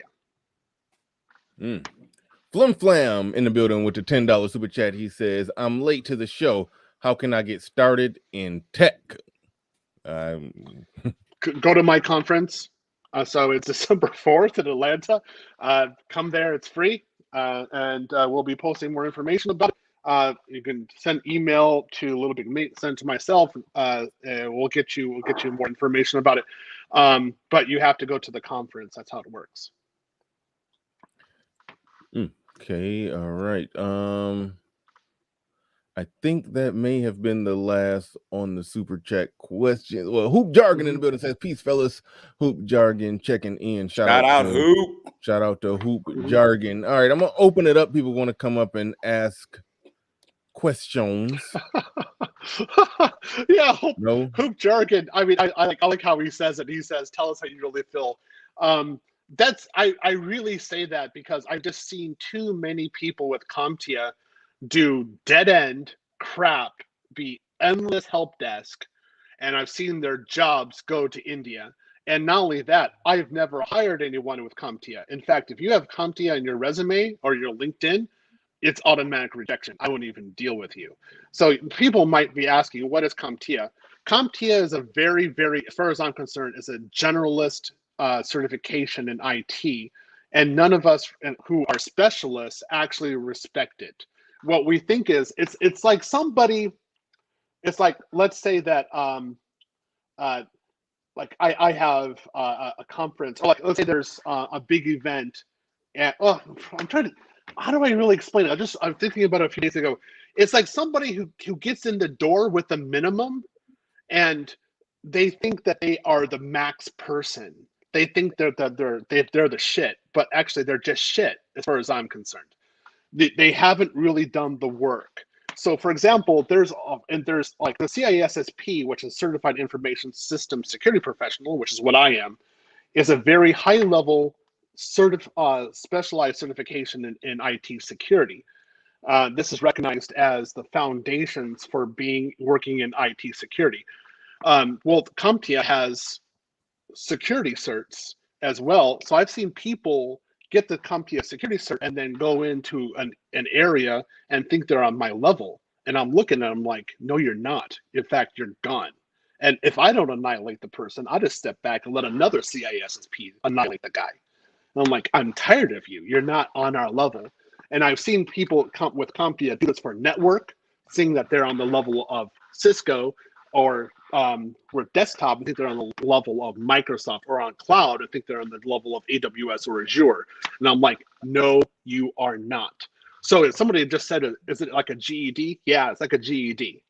It's like somebody getting a GED and I think they have a college university, like Big Ten. I'm like, no, you don't have Big Ten. I don't expect you as a Big Ten person. No, sorry. You haven't paid the price.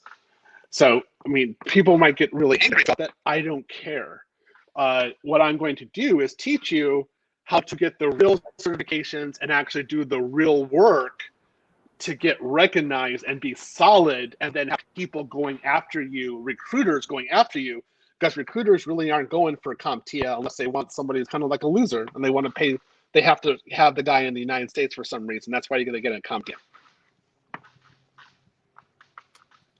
All right, we have on the panel. Who do we have here? We got I'm about to botch your name. Let me move that down so I can see your name. Lion 917 in the well, no, actually I brought Pablo up first. Pablo. Looks like Slim Thug. What? Slim Thug? Lion 917 looks like Slim Thug.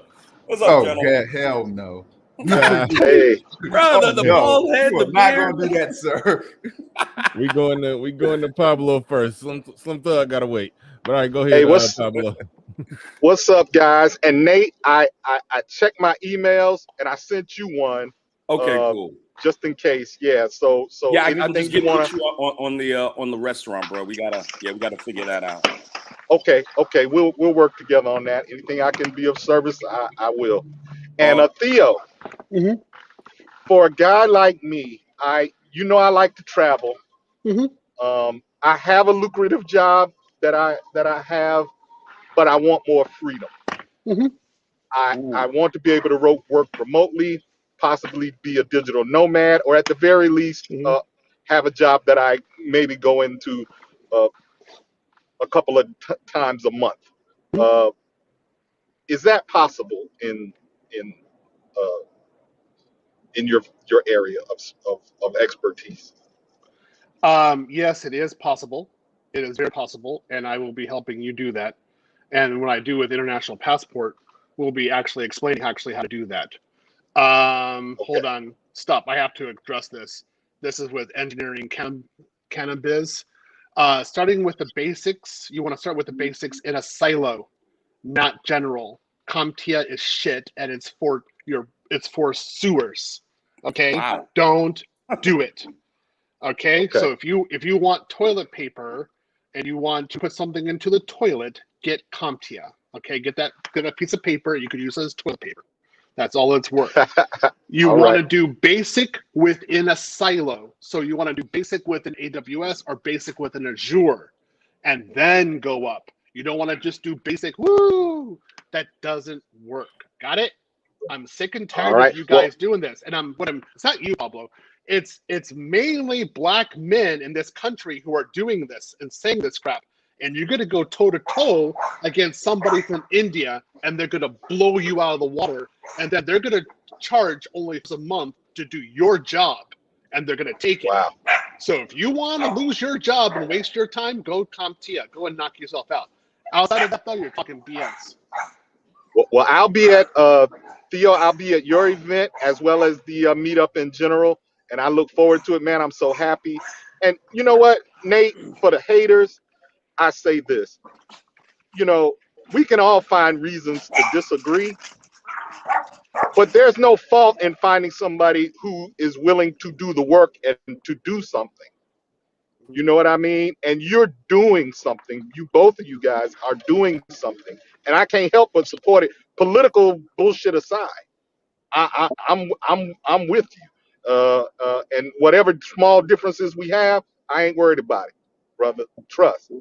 Absolutely, Pablo. This is not about politics, but I've heard you talk about your conservative beliefs. Married man, father, I believe. I'm not. I don't want to talk about your personal stuff, but if you, I'm sure you know we're all at different stages of our development on this life journey thing. You're going to come to the realization that if you believe in if you believe in the talking points that are promulgated in this space, you are going to line up with conservative values and beliefs. And again, it's not about being politically conservative necessarily, but this is the ideology that saved my life. It's the ideology that allowed me, despite being a college dropout. I've told people this for months. I dropped out of St. John's University in the first year. Just went into the workforce. Despite being a single father through divorce, I've still built a beautiful life. I've showed my house, big 3,300 square foot house. My son is getting into the world of professional MMA. My daughter is like a drop dead gorgeous fashion designer. I know what I'm doing. Okay. And the reason I've been successful in spite of all these things that should be considered deficiencies is because of conservative values. I'm sorry. And if it breaks your heart, I don't know what to tell you. Not you, Pablo. I'm talking to the hater. Well, you know I'm with you. Yes, sir. I believe in those values 100%, man. That's how I've made it this far in life, and gonna do even better going forward. And we want to be a part of that. I want to see Black men win. That's all I've been talking about. Well, that and how much I hate the Democrat Party. Okay, granted. But I want to see Black men win. Not winning, begging our celebrity politicians to keep giving us stuff. That's not going to get us anywhere. We can win by simply taking initiative. That's all we got to do. Come together, and it's not about getting 20 million Black men to do something. That's insane. Give me 20 Black men who believe the same thing relatively, and we can accomplish almost anything we want to. That's it, man. Mm-hmm. No, I agree. I definitely agree with you. And you're the example of the kind of man that we actually need, and basically the face of African American men who actually took responsibility, didn't ask for a handout, got things done, worked, and sacrificed, and now you're successful. Which is like partially why I support your show so much, because you did a bootstrap exactly the way you're supposed to be doing it. And I think your voice and your image and your story needs to be out there more often, and it's actually very commendable and wonderful. I appreciate that, man. But my story isn't that unique. Most Black men are hardworking, industrious brothers. And I've said this for years. We are successful in spite of how we were raised, not because of it. Our moms didn't raise us to be successful, most of us. They did what they did, and that's another thing I love about this space. We hold everybody accountable, including mama. Who does that? Mm-hmm. But we're successful in spite of how we were raised. And if we would just take a control of our lives and take advantage of all these opportunities. People who are darker than us come to this country and build legacies within one generation. I personally know a guy that opened up, a Mexican guy that opened up a shop. They don't even speak English in the shop. For those who don't know, I'm an auto damage appraiser for an insurance company. Been doing it for almost 20 years. And he came here when I first moved here, 2005. Yeah, like 15 years ago, 16 years ago. That guy has now 3 locations. He barely speaks any English. He's darker than me. Why couldn't I have done the same thing? I think sometimes I go into his shop. Like I said, he barely speaks any English. His new shop, $1 million easy. And this guy barely speaks English. Why aren't I going into the shops of black men who have done the same thing? And we've been here since this country's inception. This is a problem. And don't tell me the white man's keeping us from doing this. They didn't keep him from doing it. Right on, right on. Shout out to Darius Harper. Appreciate that super chat. He says, is there any content on YouTube or info you recommend people to brush up on before the conference to get the basics of it? What certs we should look into? That's a good question. Go ahead, Theo. So you just study Amazon, AWS. You can do that. But I'll be showing you how to actually progress way past AWS.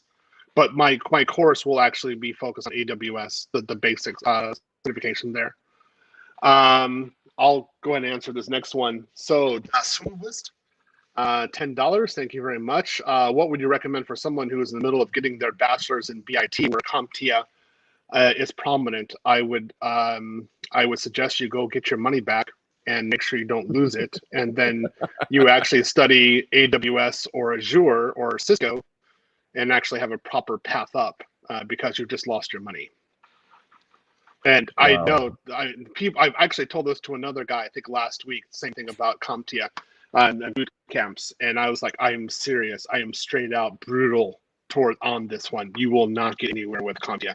And this is, I was kind of. When you say you won't get anywhere, are you essentially saying he won't make, $200,000 a year? I mean, I take it he can get a solid, okay, decent job with that, making what, 70, 80K, or what? Are you just saying? Not really, no.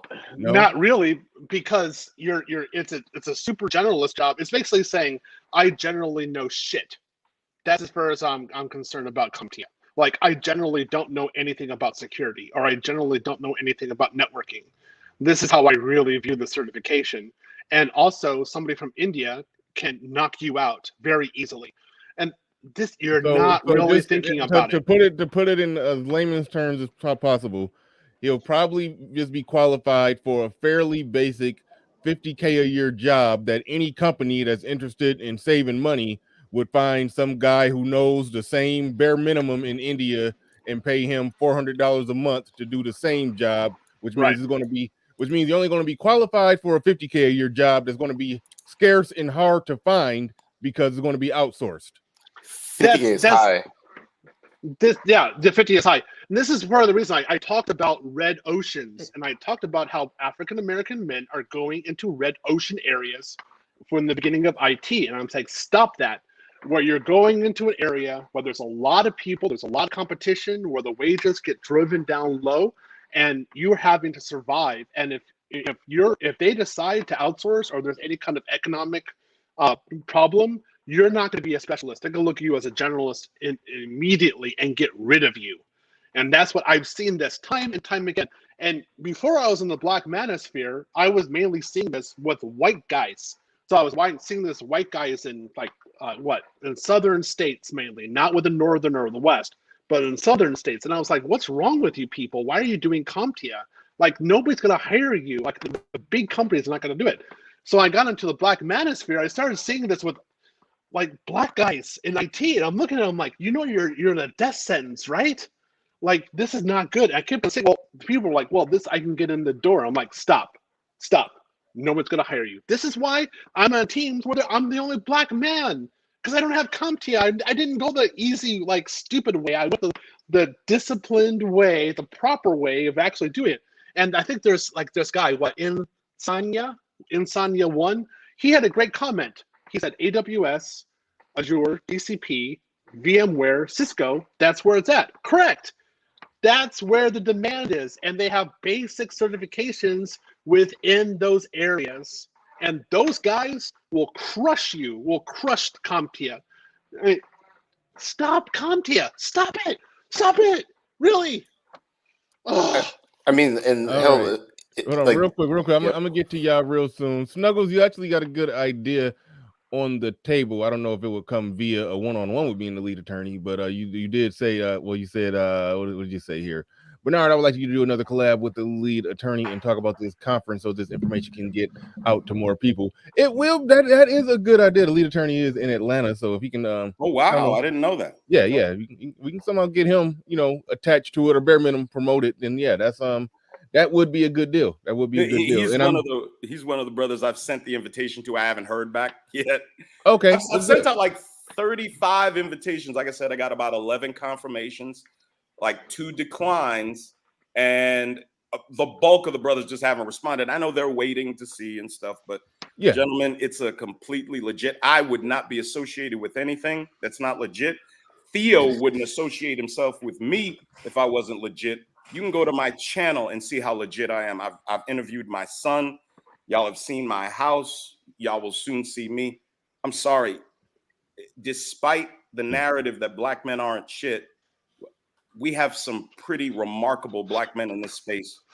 We really do. Yeah, as far as I know, the one thing I do know, the lead attorney, he will promote anything and anybody on his channel. If you think you're generally positive or you're generally, I mean, I don't think he won't promote no BS, but yeah, so that is a good idea. That is a good idea. I do know he big ups and promotes and opens his platform for practically any and everywhere. I don't want to say any and everybody, but for most people, he definitely will say a couple words for this. So I mean, so yeah, he's a good dude like that. He promotes everybody, big and small, in this space.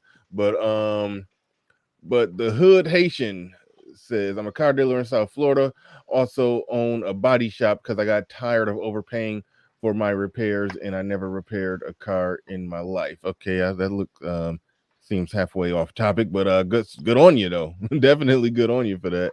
Shout out to you. So all right. So that's those are the super chats. Appreciate everybody supporting the stream. Yeah, keep coming with your questions for Theo while we got him here. But we're gonna go to Lion. Make sure I'm forgetting names already. Lion 917. Going to go to you, then number 16, and then Rodney down at the bottom. Go ahead, Lion 917. Thank you, Bernard. Thank you for inviting me up. Peace to the panel, peace to the chat. Hey, what's going on, Theo? All right, I hear you on the commentary. I got you as far as getting in the door. So I hear you on that. I had a question about another particular cert. Cybersecurity first responder. What is your stance on that? Because I know who makes it. That's exactly what I'm looking up because it's definitely not CompTIA.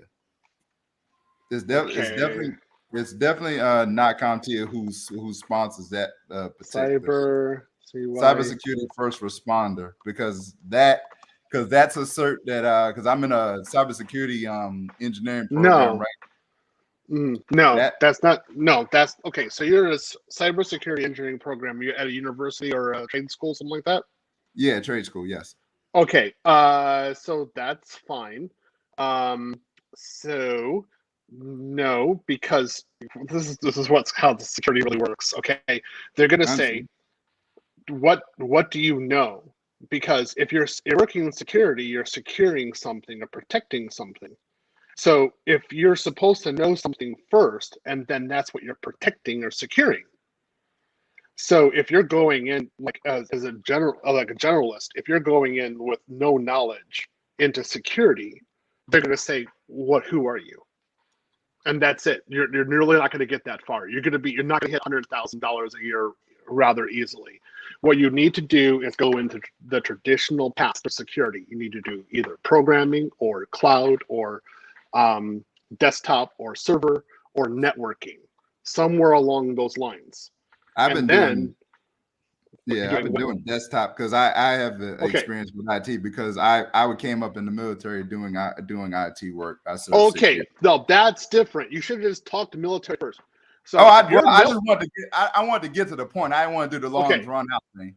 Okay, so now I'll go a different way. If you did military and you do desktop, then they're going to turn around and say, why would you do this first responder? Because you're going too low. So what you should do is go straight for the CISSP. Yes, I do plan on taking that test. That is on my list to come there. I understand it's a monster, but yes, I do plan on taking that test. That is on one of my pursuits. So you should just go straight for it, because then you would be leveraging your military experience and you would look a lot better. But if you go with this one, this is too low for you and your basic and your background. So what they're going to think is that you don't have real confidence. And this would be like you going up to a girl who's really hot and you're kind of just looking at your phone and you're fumbling and you're kind of stuttering. Understood. And people will be looking at you like, you have no frame. So why are you doing that? And the girl's going to walk away from you and think you're a loser. But if you actually come in there with proper game, in this case, we're actually getting CISSP from the beginning, based upon your military experience, people are going to think you're the man and you're going to get into a job like that. You see how invaluable proper men, educated and informed men are? This guy's giving out game that should cost money to get. And when I say game, I'm not telling you how to gain access to some low quality vagina. Mm-hmm. I mean, like game that can literally change your life, change the trajectory of your life, set up your children. You pulling in, 100, 150, 200. Dog, you can set up all sorts of things that you never imagined. You can take your lineage to a completely different place. My father was a criminal, just a straight up hardcore criminal, did Fed time, the whole nine. And my cousin and I, because his father had some criminal issues too, we vowed, man, we're not going in the same direction. We said this to each other when we were like 14. We're very close in age. He's a police officer. He's been married twice. He's going through a divorce now, to be honest with you, but at least the guy was married. He made a vow, we're not following in our father's footsteps, and I've done the same. And now we have men, these quote unquote high value men that we can pick the brains of. Man, this is incredible. Number 16 in the building. You got the floor, you got the mic. Oh no, yeah. Thanks for having me. Yeah, I just wanted to I guess next to talk about because the CompTIA search, since I was hearing about it. I mean, yeah, what Theo said was harsh, but it is true. It is true that it's basic of the basic. You're not even specializing in a certain discipline, and you're really only, if you're only looking at getting that, you're going to be really relegated to only like help desk, or you're going to be doing some type of like field support. So like for me, I'm a network engineer, but I specialize in wireless. I don't go to every single site where I'm doing work. We have people for that that are basically my eyes and hands. Like I tell them do this, do that. You would most likely be one of those guys, and they're doing a lot of physical work and they're not making a lot of money. So yeah, if you're looking into the CompTIA world for just getting started, like I would say, and if you really want to do it, okay, fine, but you should, like, as soon as you're done, immediately go into what you're looking to specialize in. So like I said, for me, I used to work with Cisco heavily on the route switch side, but now I am pretty much all Aruba wireless.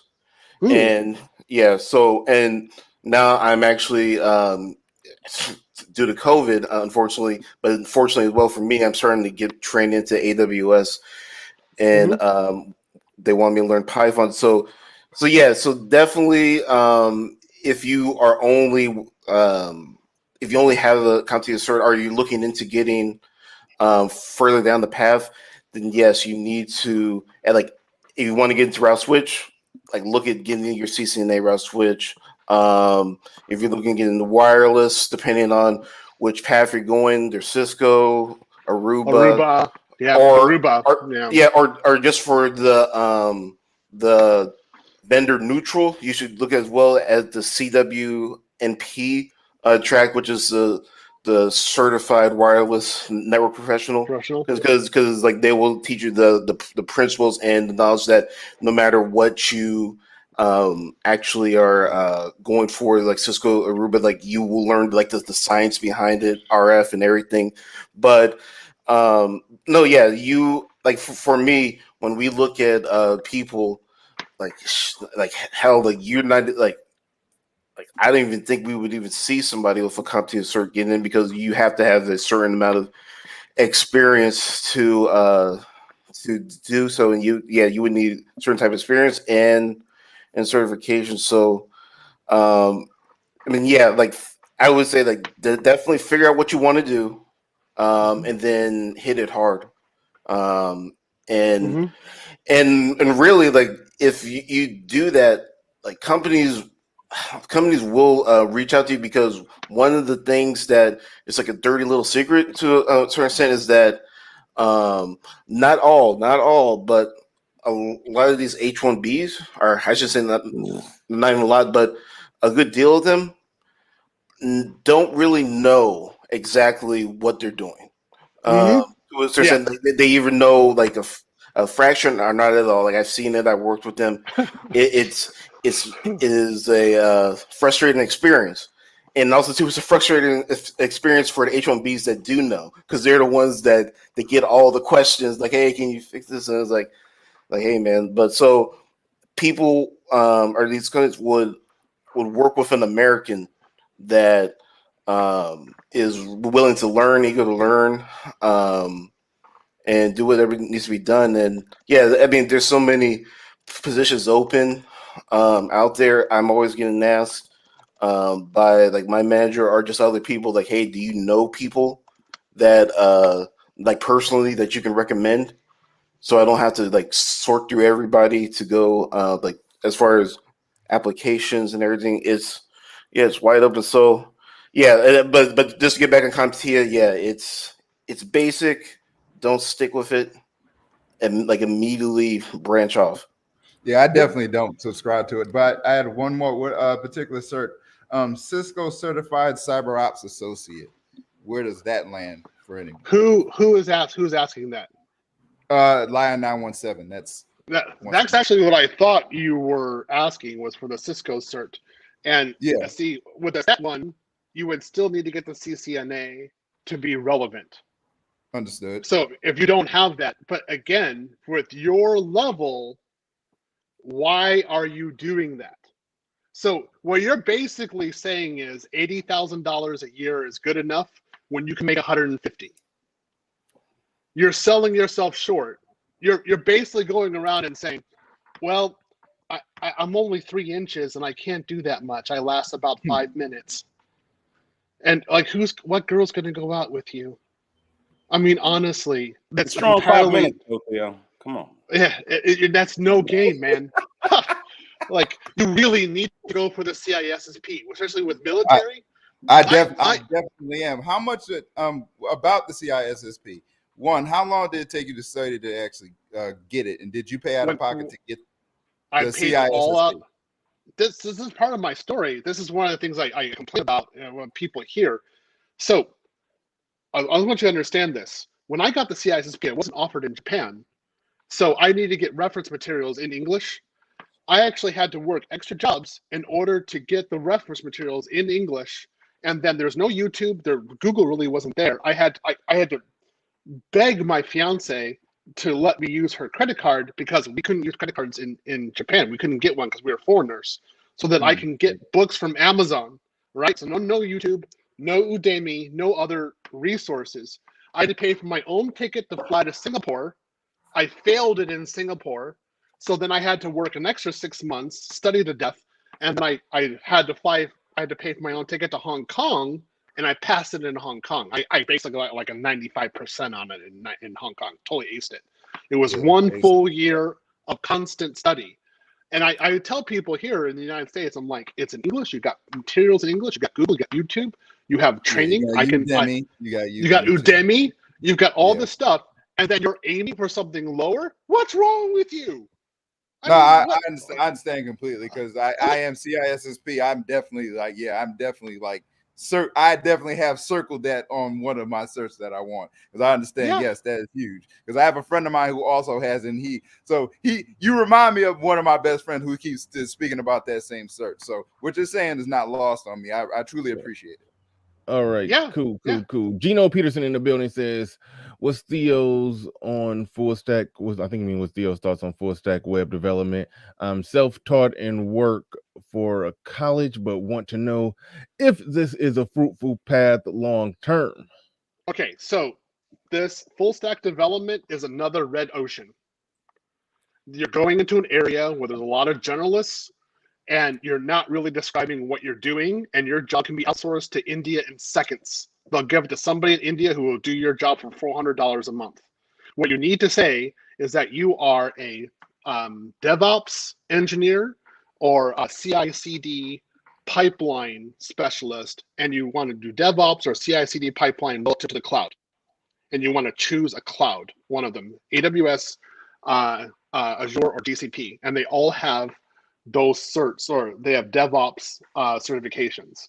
Then what you do is say within that, you specialize in development or application development within Kubernetes, or within some sort of like Lambda, or not Lambda, but some sort of environment where you're actually putting your application into the cloud and then supporting it, and then understanding how the CI/CD pipeline works and how you use GitHub. Then you say that, people will say, oh, okay, yeah, because that's what we do. That's what we're doing, and we actually understand that you understand what our environment is. You're actually professional, and then they'll start engaging you. But if you just say full stack development, the first thing I think is, oh, okay, well, let's talk to India. We don't need you. You're not saying anything. It's like what Kevin Samuel says about people in our community saying they're entrepreneurs, and we're like, what are you talking about? Yeah. Shout out to Hashim Jahar, and more than welcome on that wrench. Appreciate your support. You've been definitely notice your support in the streams. Appreciate you on that. He says you have to believe in yourself. This comes with putting in the work. Side projects, volunteer work, take things apart and put back together. Turn your pursuit into a hobby / obsession. This builds ironclad confidence. Thank you for the super chat. Appreciate that. The RX-O, shout out to you. Haven't seen you in here in a while. Glad you're listening today. Greetings to all. Strong panel today. Lil Big Nate. Hope all is well. Questions for Theo. What's your specific field? Networking, security, programming.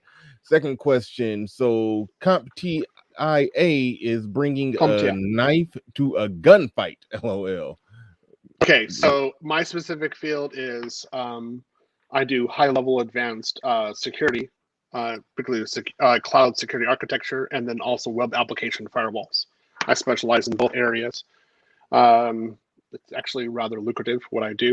CompTIA, as far as I'm concerned, is when a woman wants BBC and you've got a strap on.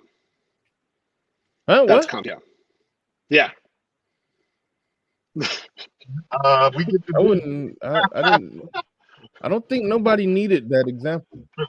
Sorry, I'd be as brutal as I possibly can towards CompTIA. I don't think nobody asked for that. Nobody needed that. It's like nobody needs a CompTIA cert. Yeah. I am sick and tired, because what I'm seeing here, it's what I've complained before, is African American men going in with the basics and then thinking that they're on the same level as the guys who are specialists. And it doesn't work that way. And then they'll say it, and then when they don't get on like they want to get on, they'll call it racism, even though they came in with basic stuff that didn't measure up. Yeah, and I so I'm with you on that. I do understand where you're going, but I do see where you're going. So it's kind of like go ahead, Pablo. We do got to get to Rodney. Been waiting patiently, and I do want to hear what Gabe A got to say about this. But very quick, Pablo. Very quick. Okay. So Theo, it's like being a jack of all trades, but a master of none. Of none. And you're not even really a master. You're just a generalist. You're like, ugh. Yeah. Like somebody who does CompTIA. Like it sounds like you're just having just the basic bare minimum information to just get you in the door, but you don't have any actual skills. I would you got a GED. I would respect someone who says, I have no experience, I have no university degree, I'm a felon. I would respect that person more than a CompTIA. Damn. Because the biggest thing is that with those certifications, you're not even really touching the equipment. You, like as far as configuring or engineering any type of solution, you are, it's extremely basic. Yeah. All right. Yeah. We about to it's no integrity. We about to go to Rodney. Rodney. You've been waiting there for a while. Thank you for your patience. I appreciate you. Go ahead. You got the floor. You got the mic.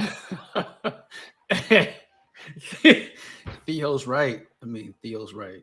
When we do interviews, we're on the back end chat clowning people with CompTIA certs. I mean, that's just. Oh, you're in this field then. You're already in that field. Yeah, I work in telephony IT, right? And people come in with CompTIA certs, and we're clowning. That's what's happening. That's what's happening. When you are going to those interviews, you're getting a technical interview, and we're laughing. And this is coming from a guy that had this is textbook gatekeeping. This isn't right, y'all. This isn't right. Just somebody with a CompTIA cert. Come on, man. Yeah, I'm telling you. Gabe, I knew you was going to come up and disagree, man. It don't matter what's being said. Gabe, well, I'm disagreeing with something with the field that I'm in. So, Bernard, you can say what you want, but it's my field. I'm joking. So, you're always a contrarian, but no. I'm contrarian where I think things are wrong. Sure, it's not. So, it's not just. All right, hold on, wait. Yeah, we're gonna pass it to Rodney. We're gonna let Rodney get off his full shot. Sure, say whatever he need to say. Then I'm gonna sit back and let Gabe have it. Go ahead, Rodney. Yeah, like that. That's been my whole career. So it's not just me. I mean, these are all my coworkers doing this, right? At the jobs I've been in, it's not like this is even my opinion. I am recounting my experience. That's it. Right. So, I mean, and that doesn't mean to say that you can't get a job. I mean, of course you can. It was just never at the places that I worked. Right. So and this is why I said red ocean, because it's a low-level position where a lot of people are competing, and it's a place where you're going to easily get fired. Whereas if you have your normal siloed ones within your cloud, within your vendors, and then CISP, CISM, C-Risk, something like that, then people look at you with respect and they think of you as being someone who can actually bring value within certain environments. And you get the interview, and if you have the technical skills and you can sell yourself, you've got top dollar. Exactly. And that's the thing is they respect you because they can't do your job. Right. You know? They cannot get that. And even if you have extra skills, like I'm just telephony IT, right? But I can write some Python scripts and I can bulk add phone, just basic stuff with Python, but they know they have other people that can't do that, So, I mean, that's just the way it goes. So, that's not the way it goes. I think that's you're speaking from a particular area that you're in. It's not necessarily. We're talking. Hold on. Wait. We're talking 23 years of experience here. Wait a minute. Stop, Bernard. Guys. Everybody. I don't know if I got to do something with my mic. I don't think people don't be hearing me. One or the other. But we're gonna let Gabe A get off his full shot. Let him. It's not a shot. No. Okay. That was a metaphor. I'm helping you, Gabe A. I'm telling them not to interrupt you. That's all I'm saying. Don't interrupt him. Let him make his full point from beginning to end, and so he can hear his thoughts and what he thinks on this, his expertise, and then you guys can disagree. Good people can disagree on a complex subject or topic. So go ahead, Gabe. Got it, and we're gonna listen to him. So I do think that specializing in a certain area within IT, even within security, that it is most preferable. But I don't think that you start there with the specialization. Is my thing. And I think the Security Plus is a very good entry-level certification for a lot of people who are just looking to get in. When you say that you can, like a CompTIA Security Plus isn't respected, you can't get in, thumb down, thumb up. All right, cool. No. So what I'm saying is that easy thing. Let him finish. Aren't you letting me get my whole shot off, Theo? Let him finish. You ain't letting me get my whole shot off. Way up. Let him finish. Let him get it. All right. So what I'm saying is that let's look at some facts, right?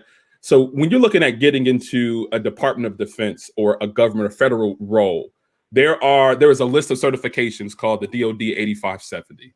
And that security plus Security role or that is the security thing. plus.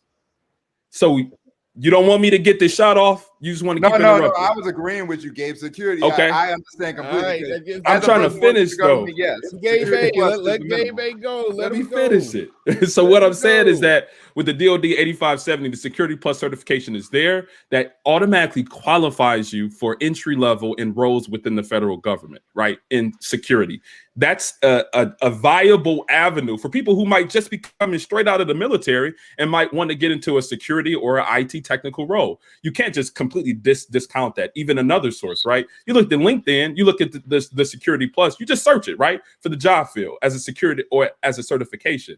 There's literally, I'm looking at it now, 844,448 roles that have the security plus as a requirement in order to get into some of those roles. So what I'm saying is that you can't just completely discount an industry agreed upon certification because you feel that people can't do anything or laugh at people. Because I know plenty of people who have just a security plus who are doing very well within IT and tech. And that's my full shot, and we can keep going. All right, go ahead, Theo, your response. Yeah, it's a pathetic area to go into. And those people who are looking for jobs are like guys who are trying to shoot their shot all the time instead of having the real game, the real level where girls are going to him. So I don't look for jobs. Jobs look for me. It's because I have the proper certifications and the proper background. I actually never look for them at all. So what you just showed me right now that you're actually looking for a job shows me that you're looking for an easy job.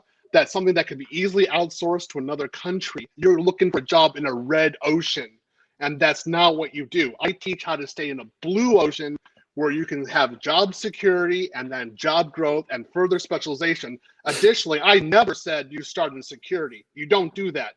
That's the wrong way to do it. What you want to do is start in programming, cloud, desktop, server, something there, and then you go into security after that.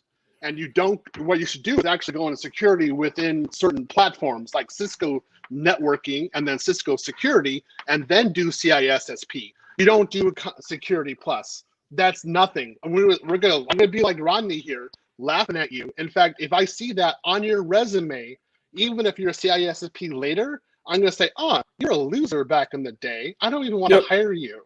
I'm not gonna do anything with you." Textbook gatekeeping. I mean, so when you put up the analogy that, hey, people look for you for jobs, you don't look for jobs. Did you start off in that position? When you first started off in IT, did people first start looking for you before what was that? What was that situation? Describe that for me. Did you start off there? When I got into IT, nobody was advising me how to get into IT. I'm actually here at No. Listen to me. Bernard, put that spin move up there because it's a basic question. Put that spin move up there. I'm actually teaching you how to get into IT and getting into a position where people are going to be looking for you. So I'm hearing that the answer is no. So I'm hearing that the answer is no. Because I didn't have what I did is MCSE. And then I went and I had to go look at recruiters and ask them for jobs because I was in Japan. That's how I actually got into it, right? So went into you started off with a lower level certification in Microsoft, and you built up your skill set. And then over time, after getting experience, after growing, then recruiters started looking for you. No, I didn't do CompTIA. I don't think we're saying anything different. I didn't do CompTIA and then Microsoft. I did Microsoft. I never did CompTIA. See, that's the thing. So, I was actually in the vendor certification, which is what I'm telling people to do. Vendor certification first, and then you want to do specialization. What you're doing is this bullshit CompTIA. Like, no, don't even do it. You want to do basic in the vendor and then do specialization. Never do CompTIA at all, period. Zero. It doesn't make any sense. All right. I disagree, but I do think that there are multiple roads to particular end. I mean, but I don't think that you should be looked at as not as an adequate security or tech professional just because you have a CompTIA certification. Like I think that's gay. Like you laugh at people. Like there's plenty of brothers who are in the military who only go CompTIA. That's all they get a lot of times because they're free through a lot of the government agencies. And then once again, government. They're staying in they're not doing private sector. They're actually having protection, like no foreigner can actually go against them. What's their job? How much are they really making? Because when I did it my way, it depends. Government contractor, you can make a lot of money. I went from $1,000 a month to $10,000 a month in 2.5 years, and then I went to $250,000 a year 2 years after that. All right, that's how I don't think you're made telling people. Well, I don't think you're telling people exactly what time commitment is there. So you are 1099. You're doing B2B business, right? No, I'm so not. I do W-2 only. So you do well. You're contracting, right? You don't work internal to that organization. So you're applying for contracts. You're applying for business. No. That's not the way I do not apply. Again. So I'm just asking. Wait. I'm just asking, right? So you have multiple roles at different organizations, right? I have multiple contracts. Yes. So okay, contracted. So you have multiple contracts at different organizations, right? So you are literally working what 2, 3, 4, 5 jobs at the time. Let's say I have a lot of contracts. That's all. You have a lot of contracts, right? There's a time commitment associated with that. There's a lot of, you're literally living your work. You pretty much probably wake up and signing into 3 or 4 different accounts, doing things right at the same. So that's what you're doing, and that's associated with certain lifestyle. Like I'm not saying that that's bad or anything, but I don't think everybody has that particular lifestyle where they're pretty much committing all that time to their work. If you really want to get to $150,000 or more, where you have to do it only through the vendor. That's it. And you're gonna have to get out of the government jobs. Don't do government contractor. I understand government contractor. Believe me, I know. Right. I've been there. Don't do that. Stay in the private industry. That's where you get the real money. I think you can work one job and get to over 250. Like you don't have to work 2, 3, 4, 5 jobs within tech to do that. But anyway. Well, I think the middle ground, and then both of you are a lot smarter than me. So I'm just listening to the two of y'all talk. Just my assessment of it. I think could y'all at least meet in the middle and say CompTIA is a good place to start, but if you're ambitious, you don't want to stay there. It's like this. I would say that. Yes. No. If you want to CompTIA. If you want to do CompTIA, don't go to my conference. You're wasting my time. Okay. You're not somebody who can really do it. What you want to do is you want to just be a janitor for the rest of your life. Listen to this guy. You're gonna aim low. Listen to this guy. If you want to be susceptible to losing your job because of recession. Crazy. And if you just want to get a government job because daddy government, I can get protection from government, okay, that's what you're doing. You're not making real money. You can't really stand on your own. I don't teach people how to do that. That's like I'm not gonna go fully what I want to say, but I'm gonna keep it clean. Don't do it. All right, man.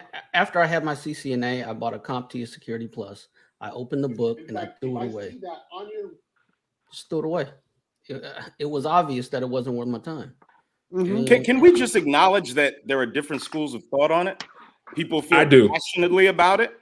I will acknowledge that. Has his opinion. Theo Wolf has his. No, if you want to get your job outsourced to India, go to CompTIA. Like that's it. No, if you want somebody from India to take your job. Who hasn't seen that? Yeah, I haven't seen it so many times. I haven't seen people get their jobs outsourced to India because they have a security plus. No, not because they have a security plus. It is the skill level associated with the cert that gets outsourced.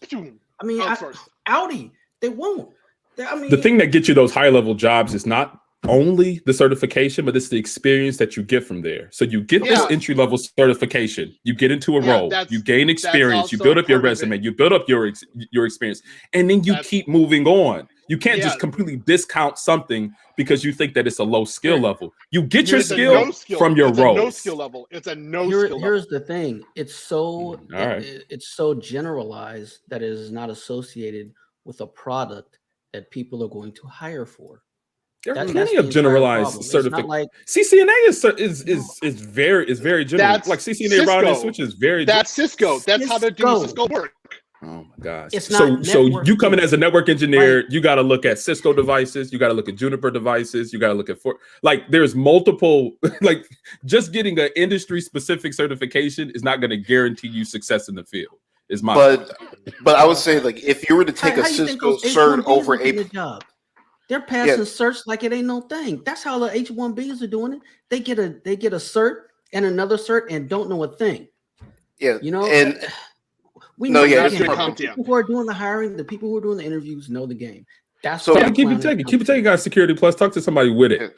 He'll tell you how successful he's been. Let's go. Government job. Government job. So to Gabe, like real quick, all like right, we got to, hold on. We about to go to keep it techie. We got the smart people camming up for this conversation. I like it. Go ahead. Hey, what's happening? Let's go. IQ What's happening, on fellas? this panel must be go. insane. Really. Hey, what's happening, guys? How y'all doing? Doing good. Doing good. So man. what up? You got Yeah, it. sorry. I'm I was working on something, but I seen y'all having a good conversation. But CompTIA, well, let me just start off this way. It's a lot of people that want to get into the IT field or whatever in the community that don't have the basic computer skills that they would need to go in and take one of these high level certifications. So they have to start somewhere. Not everybody can start taking the CCNA or one of these CCNA is basic. or CCNA is basic. It's basic. It's not basic. It's Yeah, not. yo. Hey, can I finish? Hey, hold on, wait. I had it within the last 2 to 3 finish years. mine. It's Hold not. on, my bad. Sorry. Hold on, let's keep it techie get his full point out. Then we're gonna go to Theo. Let Theo respond to keep it techie's point. Yeah, CCNA is not basic to someone that has never worked in the IT field. I know people with that have failed that test like multiple times before actually getting into it, and they're very successful in their field. I know people that work for Cisco. A friend of mine, as well as Gabe, he failed the CCNA twice, but he actually works for Cisco now as a vendor. I mean, you're talking about vendor specific certifications. Exactly. He failed the vendor specific certification, but now he works for the fucking vendor. Let's go. So anyway, let me finish my points though. I failed CCNA twice. Let as him well. finish. I All right, passed the but third let me time. finish my point. Hold on, Theo. Let me finish my point. But he also endorses CompTIA certifications. What are you guys talking about? Where you can't you shouldn't get CompTIA, or people laughing at you. I know plenty of people that are very successful in the IT field with just CompTIA certifications. And I'm talking about civilian side as well as contracting side. What's their salary? All right, well, let's start off on the contracting side. I'm with and I'll talk about me specifically, and I can show you my contracts that I've worked for the U.S. government. I've made $250,000 with a whatever government. It don't matter. It's money though. I had to have the skills, and in order to get the position that I was going for. So what are you talking about? The government part of it. Skills are Theo, also you're a part selling of it. 5 different, like you're working 5 jobs. And you're acting like it's Gabe, one. Like you're selling mediocre skills that will get your ass outsourced in the private sector and get people laughing at you. No, I'm selling work-life balance rather than working 5, 6 jobs. Then you're talking about who wants to do that? A job. You're like Indians are going to come and knock you out. All right, because they're Sir, not taking no Indian is coming to knock me out. I have like over 5. I have 5 SAN certifications. I have a CCNA router switcher, CEA certificate. Like no Indian is coming to knock me out of anything. So wait, hold on. Let's start there. It sounds like you're making Theo's point. But not everybody is going to start at that level. Bernard, I didn't start there. Gotcha. Gabe, I have 12 SAN certifications. Look at this one. 660. Well, great. And you probably got 12 jobs too. I got 720. I got SAN 720. Look at this, another one. Look, right here. There's another SAN. So, right? Listen. Yeah, I got the SANs. What you mean? Like, I got them. Oh my God. It's like niggas flashing money. Like, what are we doing here? It's like who's got the baddest bitch? This is crazy, man. Like, what is this? There you go. What is this? Oh my God! What is this? You're advocating. Hilarious, yo. Black men have to compete at everything. Let's go. We have to compete at everything, nigga. Hey, but my only point is that in the you dating pull out market, books. I pull out books too. You're advocating for men dating single mothers in the dating market. That's it, and thinking that it's No. something. Oh my God! I'm advocating for not gatekeeping and saying if people have lower level certifications that they should get laughed at and they should not get into the industry. That's what I'm advocating. People can get in at any point. Is my point.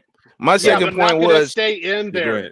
But my second point, of the gatekeepers, and you need to get the proper certification so you can avoid the gatekeepers. But my second point though is I know people with high level certs that can't get a job because they don't have the skills necessary in order to get the jobs. Not skills, I'm sorry, the experience. The experience is also important.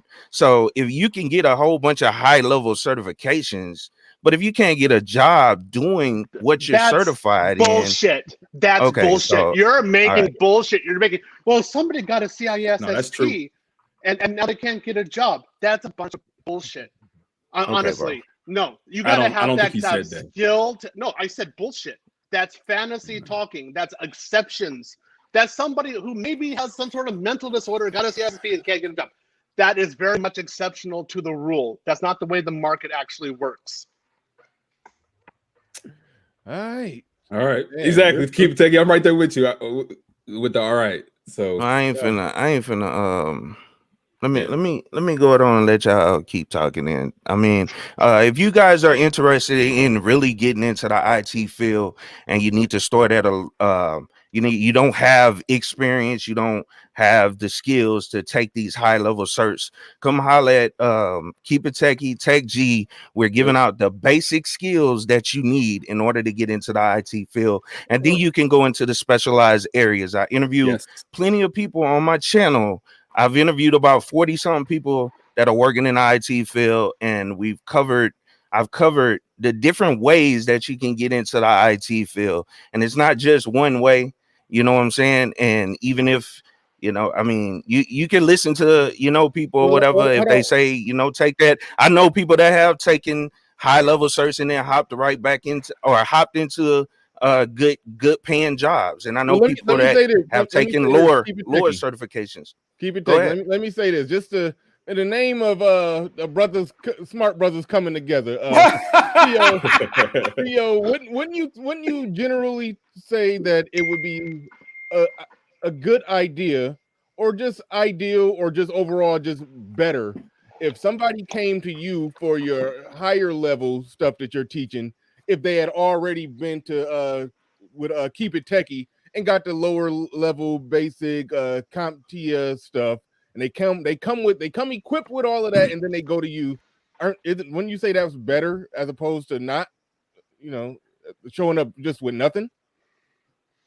If I look at the resume and I see CompTIA, the resume is thrown away. But no, let me give you some context about some of these certificates. Hold on, wait, no, not if they're coming to you for a job, but if they're coming to your class to learn if they're trying to learn the higher level stuff. If they show up with CompTIA, I mean, don't you just generally say, okay, this person foot is in the door, he's done some work, he's done something, let's see if he's ready for the big leagues now? Like that. No, hold on. See, that kind of person, you're talking about someone who actually has some networking skill or some sort of skill in IT.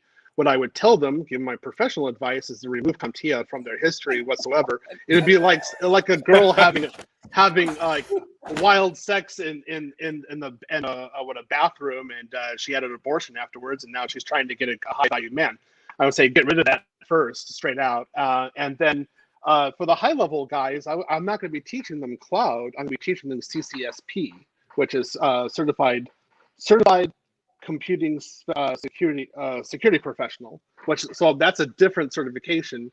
But for the guys who are just entering in, I'm teaching them AWS Cloud Practitioner, which is the basic cloud certification that you need for AWS. So it's two different let me courses. give you some context. And do you have base requirements for people to actually hop into your class that you're talking about, the CISSP? Do they need to have some skills? I am not teaching CISSP. I am not teaching. Or whatever CISSP. you just said. Whatever you just said. CCSP, I think it's a cloud one. Yeah. So if it's a CCSP, those are people who actually have skill levels for a certain amount of time. For the other requirement for the basic course, you have to be a black male with a pulse and a computer. Let me give you some context, right? CCSP, there's a time. Before you give me that context, let me shout out to Dallas. Appreciate that super chat. Shout out to the RX-0 says Theo is saying CompTIA is like Batman getting his ass whooped in that first fight with Bane in Dark Knight Rises. Shout out to the RX-OW Alfonso in the building with the super sticker. Appreciate that. Also, shout out to who was that? Hopefully I didn't lose it. Hashim Jahar back in the building says, you have to strategize to win and not just get your foot in the door. Take a total package approach. Compete or die. Your foot in the door is part of the strategy. Stop it. Hold on. Sir Tice in the building. He says, I joined the party late. Some of us IT guys actually are doing work now and don't have time to come up. LOL. It's all good. Salute, and I'll be there. Okay, shout out to you. All right, go ahead, Gabe. You got it. Two points about context, right? One, he's talking about the CCSP. I think that's a cloud certification through some it's the ISC certification by ISC squared. One thing that he mentioned is that there is an experience requirement even to sit for that exam certification. So in order to take the exam, you need an experience level before you can even sit for the exam. It needs to be verified for other certified individuals. Absolutely. So there needs to be verified people to say, yes, they have this particular experience through employment or through some type of means. Somebody who's entry level cannot even sit for that exam. He's teaching experience. I mean, he's teaching a certification for people who might be entry level who couldn't even sit for the exam because they don't have the experience. That's one. My second point is even looking at No. I'm teaching CCSP for people who have experience. For people who don't have experience, I'm teaching the basic cloud AWS cloud practitioner. 2 courses. 2. So they're sitting down. So you're delineating the 2 groups. So you're teaching 2 classes at once. I'm delineating 2 groups, and I'm teaching one class, and then I'm teaching another one. So on Saturdays from noon to 3, I'll be teaching one, and then Saturday from 3 to 6, I'll be teaching another one. So I'll be teaching 6 hours free every Saturday. Yeah. For 15 weeks. Sure. Understood. Another point that I want to bring up is that as he was talking about these SAN certifications, right? Bernard, guess how much one of these certifications costs to just take? Guess. Just guess. Just throw a number out there. I don't know. A couple thousand. I don't know. I wish. I wish it were a couple thousand. That'd be good. 3,000, 10,000. A little bit under that, right? So probably 7,000 to 8,000 a pop, right? For one. To sit for one of those certificates, and you have to go through the training class and everything. To put how long does it typically take to get it? So the certification class is only a week typically, maybe a couple of days above that, and then you have a time period, I think of 3 months that you can sit and study for it before you sit to actually take the exam. To put that expectation and that requirement on people who are entry level, who are new into the environment, is just It's unrealistic. One is the price. 2 is the time, right? You can't. When did I talk about them taking SANS courses?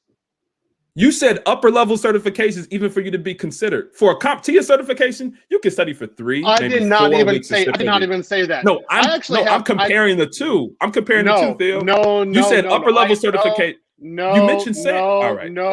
So you're just gonna say no as a no. All right, what are you saying, Theo? What are you saying? Just say what I'm saying is taking the AWS basic course in order to get into a basic job. Okay, that's one, and then also CCSP for the guys who have experience. That's 2. SANS almost always is advanced. Even the basic SANS is at least mid-level, right? Now, we know that. Everything else you said was delusions of grandeur that you had in your head. You're not listening to what I'm saying. All right. Well, let me ask you this, Theo. You talked about you've done this. The way that you're teaching it, you have successfully done it with people at various levels of experience. You have successfully done it, right? Okay. So, I mean, I ain't got nothing against that. I just some degree I understand. I mean, we should leave it there. I mean, he's doing a conference. Sure. He's bringing people in. He said he successfully taught people this way. It's more than one way to skin a cat. I know nothing about this stuff. So like I said, y'all are smarter than me. But if Theo has successfully pulled it off, and I understand that there's another path for some people, and I'll just go ahead and just put it bluntly. Some people aren't as smart, and they probably do need every step of the way with the basics. And so maybe Theo is just doing something for the people who are a little more smarter, a little more ambitious, who just could, jump in and hit the ground running with it. And maybe what Keep It Techie does is probably for the people that just need the baby steps along the way before they can start running. Yeah, can we agree that there are different approaches, I'm sure, Yeah. to becoming I do agree that there are different approaches. Okay. The thing is that your boy Theo doesn't agree to that. Is the point? Like that, Well, I think he don't have to agree. He doesn't agree to that. So let's let Theo. He doesn't have to, but I'm saying what I'm saying. Let's let What I'm Theo saying go ahead is and that be you're dogmatic. what you're putting people into is red oceans, where there's a lot of competition. I'm saying avoid red oceans and go to a blue ocean, where there's less competition and there's more job security. Well, I understand This is why exactly I get what you're into saying. that. I 100% avoid red oceans, and you're basically saying, "Oh, well, just do this basic thing and stay in the red ocean where people from India can actually get your job easily." No, but what we saying is, yeah, I mean, some people need the base level skills in order to figure out where they want to go within the industry. Because I don't know where you started, but I know when I started in IT, I didn't know exactly what I wanted to do. I got into networking. I got a networking degree, associate's degree. But once I started doing networking, I didn't really like networking. I mainly like the systems administration work. And so I didn't want to, I mean, I'm glad I didn't spend the big amount of money for the high level certifications for Network Plus when I don't Network need it. Plus It's a lot of is- people that it's a Network lot of people. Plus is Come on, man, chill. It's Yo, I just let $150. you finish. It's I just let you finish. $150. I'm about to You're lose lying. You're Theo, lying. let him It's finish. How am I lying? $150 for the certification. That's it. $150 to take a test. That's it. I did not say I did not argue how much it cost. What are you talking about? I never said cost. Cost never came out of my mouth. It's not a big cost. It's $150. It's bullshit. It's who cares. It's I not never that much money. I wasn't I was talking about I was talking about the Cisco certifications, which cost more than $150, you dumbass. I'm not saying No, come on, man. Wait a minute. Time out. All right. Time out. All right. Okay, I'm gonna go. Okay, we can't have nerd niggas talking about catch a flight. All right, we not doing that. Everybody, calm down. Nerd niggas catching flights. No, we not doing that. You muted Keep It Techie. Everybody, cool. All I need to do is. I had to mute you for a second. Let's keep it cool. Let's keep it clean. Let's keep it clean. All right. I do agree with the point that there's multiple. This is why I don't get on this is why I don't get on panels. You know what I'm saying? Because I don't take well. I mean, I don't know. When I lose my train of thought, it pisses me off, dude. I'm sorry. You are cutting them off. You are cutting them off a lot, Theo. So let's let him when he talking. Let's try to let him finish. But I don't even know where I was finishing. But I was just basically saying that you need to. Man, I don't know. Never mind. Y'all go ahead. I do think, Bernard, there are multiple trains of thought. Like there's multiple ways to get into something. I even have a buddy. His name is Eamon. He has a podcast called Coffee with Eamon. He talks about the different paths that people have taken. And it like people have come from librarians. People have come from engineers like myself. People have come from a lot of different places to get into tech. And they've taken on some of the CompTIA certifications. Some people have went to the higher level certification. So to Little Big Nate's point, I think there are multiple ways to get in there. And I guess the motivation for me coming up is that I don't want any of the brothers who might have these lower, quote unquote, lower level certs or might not have that experience to feel like they're at a disadvantage or they can't be successful at the thing. Red ocean, blue ocean. I think that you just need to find whatever ocean or pool that applies to you and just keep on swimming. So that's my whole point for coming. Anuj agrees for me with India right now. He's saying, "Hey, good, do that. I want your job." That's what's going to happen. Anuj is going to take your job. That's what. But Right, Anoush couldn't keep a techie's job because he works for the federal government. They need a government citizenship, like they need certifications. They need different. So then you're talking about getting a government job again. Government, always government. Mm-hmm. Yeah, you look down on so many things. All right, serious. Like you look down on CompTIA. You look down on government jobs. Welfare as well. I don't like his welfare as well. They're in. It's just another form of welfare. Serious geek. Shout out to you. He said, I have to disagree with Theo's statement earlier about full stack development. I went from 40K to 200K in less than 3 years doing this, and am now looking at another 100K increase in salary. But Al Boogie asked the most important question here. He says, "Oh, this nigga nerd shit." His question is, he said, "My question is, do you niggas get bitches though?" That's what he need to know. Can I say something real quick? That's the most important thing here. Can I say something real quick, Bernard? Go ahead. We and gentlemen, just let me have this. Can we have a round of applause for all these 6-figure black men that supposedly don't exist? Right. I mean, come on, man. Right on. Fucking round of applause. For fucking real, dog. I'm not catering to any of you niggas. Mm-hmm. I am dead serious. I came up here a few months ago and I told Bernard, I said, look, I've never made $100,000 a year in my life. You know, I had a job that allowed me to take care of my children. I worked out of my house as an auto damage appraiser. And that's what I worked with while I was raising my children. Goofy nigga came up here and tried to make mockery of me. Same nigga that's in the chat. But can I just acknowledge you gentlemen's magnificent? Because in spite of all the narratives out there of what we don't do and how deficient we are intellectually and this and that, you have men here dropping $6,000-$7,000 on certs and climbing their way through such an incredible field as IT, man. Just a fucking round of applause for you niggas, man. Salute. Every last one appreciate of you, it, man. Salute from me. Definitely appreciate it. And this is and hey, it just kind of came back to me, but shout out to what you just said, Big Nate. But what I was trying to say was that I mean, sometimes it's best to figure out where you want to go within the industry. Because, like, I look at the IT industry as, I mean, pretty much like a umbrella. You got different lanes. You know what I'm saying? It all depends on what you're trying to get into. And so you want to make sure you focus in on the certifications based on where you're trying to go within the field. Break out your plan and set everything out based on the area that you're trying to get into.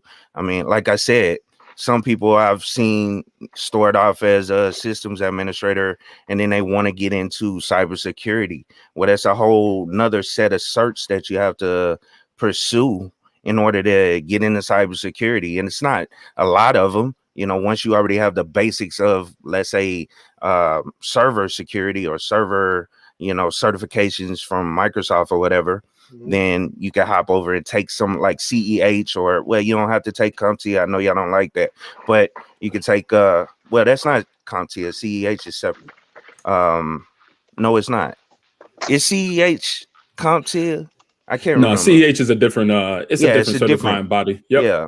Yeah. And you have to have, and you have to have, in order to take that certification, you have to have, CEH.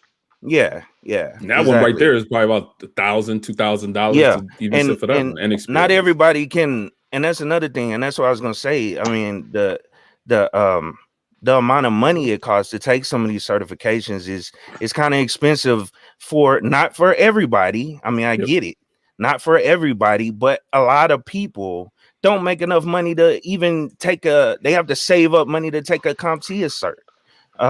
You know what I'm saying? And that's my whole point. My conference will be addressing this, where you go from the beginning and then the steps that you take afterwards and showing how specialization works. I don't actually start them like in the middle or in specialization. I say cloud is a specialization though, isn't it?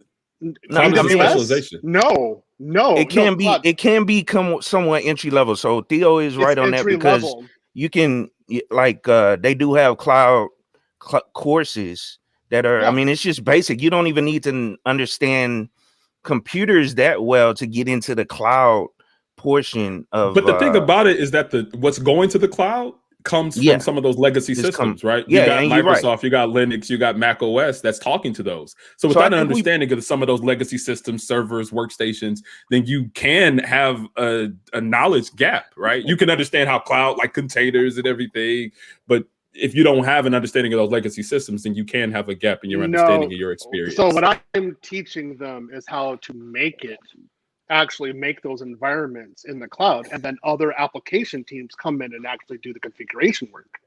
So there's one person does one job, the other person does another, and so the basic configuration is easily $80,000 a year. So that's just setting up an EC2. It doesn't matter what you do with the EC2. It's just setting up an EC2. But the only reason that's paying a lot of money, and I'm not trying to shit on what you just said, but the only reason that's you're paying more currently is because it's considered still new technology, cloud. Everybody, they using this buzzword cloud this, cloud that. Eventually, those are going to be entry-level positions as well at the same level as a CompTIA cert, so to speak. So, I mean, that I don't know. I'm not. Don't say CompTIA. Listen, you go crazy. Yeah. All right. No, but nah. Salute to what you're doing. I'm gonna get off, bro. I mean, salute to what you're doing. I even talked to you about trying to bring you on to my channel as well, that we could have a whole conversation about this. Awesome.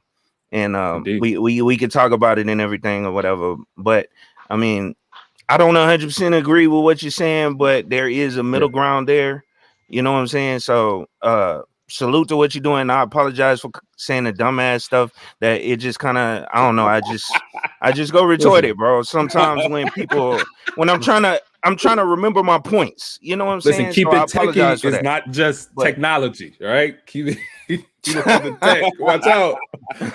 Nah, man, I'm not like I try to that a lot of that comes from when I spend time in the military as well. So but anyway, salute to what you guys are doing, and this conversation is good. But and Bernard, I want to I email you or whatever. But I was gonna see if we could probably I was gonna email you about something. something. Yeah, I was. Yeah. Okay. Hit me up. We'll okay. Talk.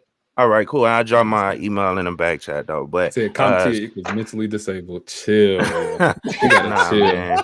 You gotta chill. Man, but what a great conversation, man. I can't believe you threw out books. Niggas going at each other. And they were pulling out books, you know, books. You were pulling out money on the stream and shit. Books. They were pulling out these certifications.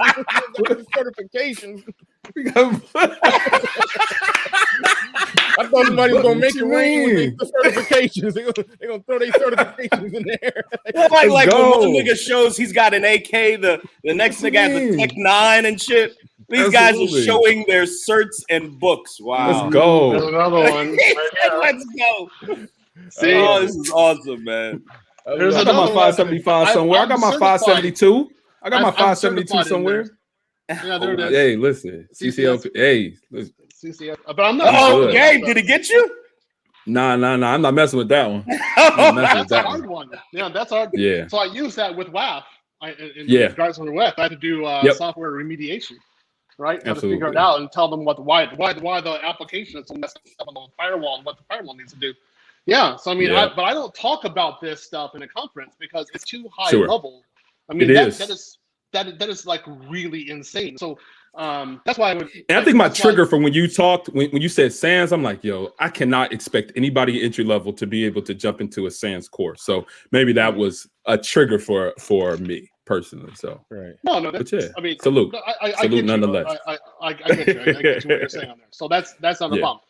My thing is that I've just seen too many people get outsourced and get destroyed with CompTIA.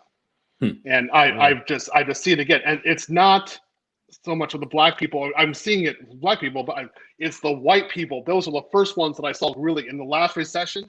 Those guys got annihilated from people from India, because people from India are not taking CompTIA, and they're going to go work. They can work remotely for $400 to $600 a month, and you have to understand who they are from the beginning, because that's your competition. So you have to proof yourself against them first, and then go through and then go on and continue on.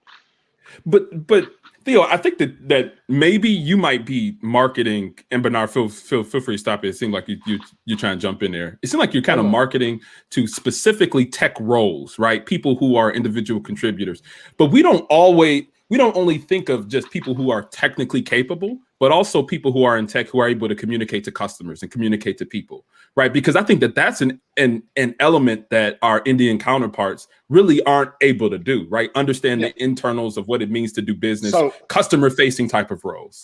So like, I don't think they could just come in and take those from us. That is true. Like, I'm trying to get your foot in the door, but part of what my course is that you have to figure out what you're doing afterwards.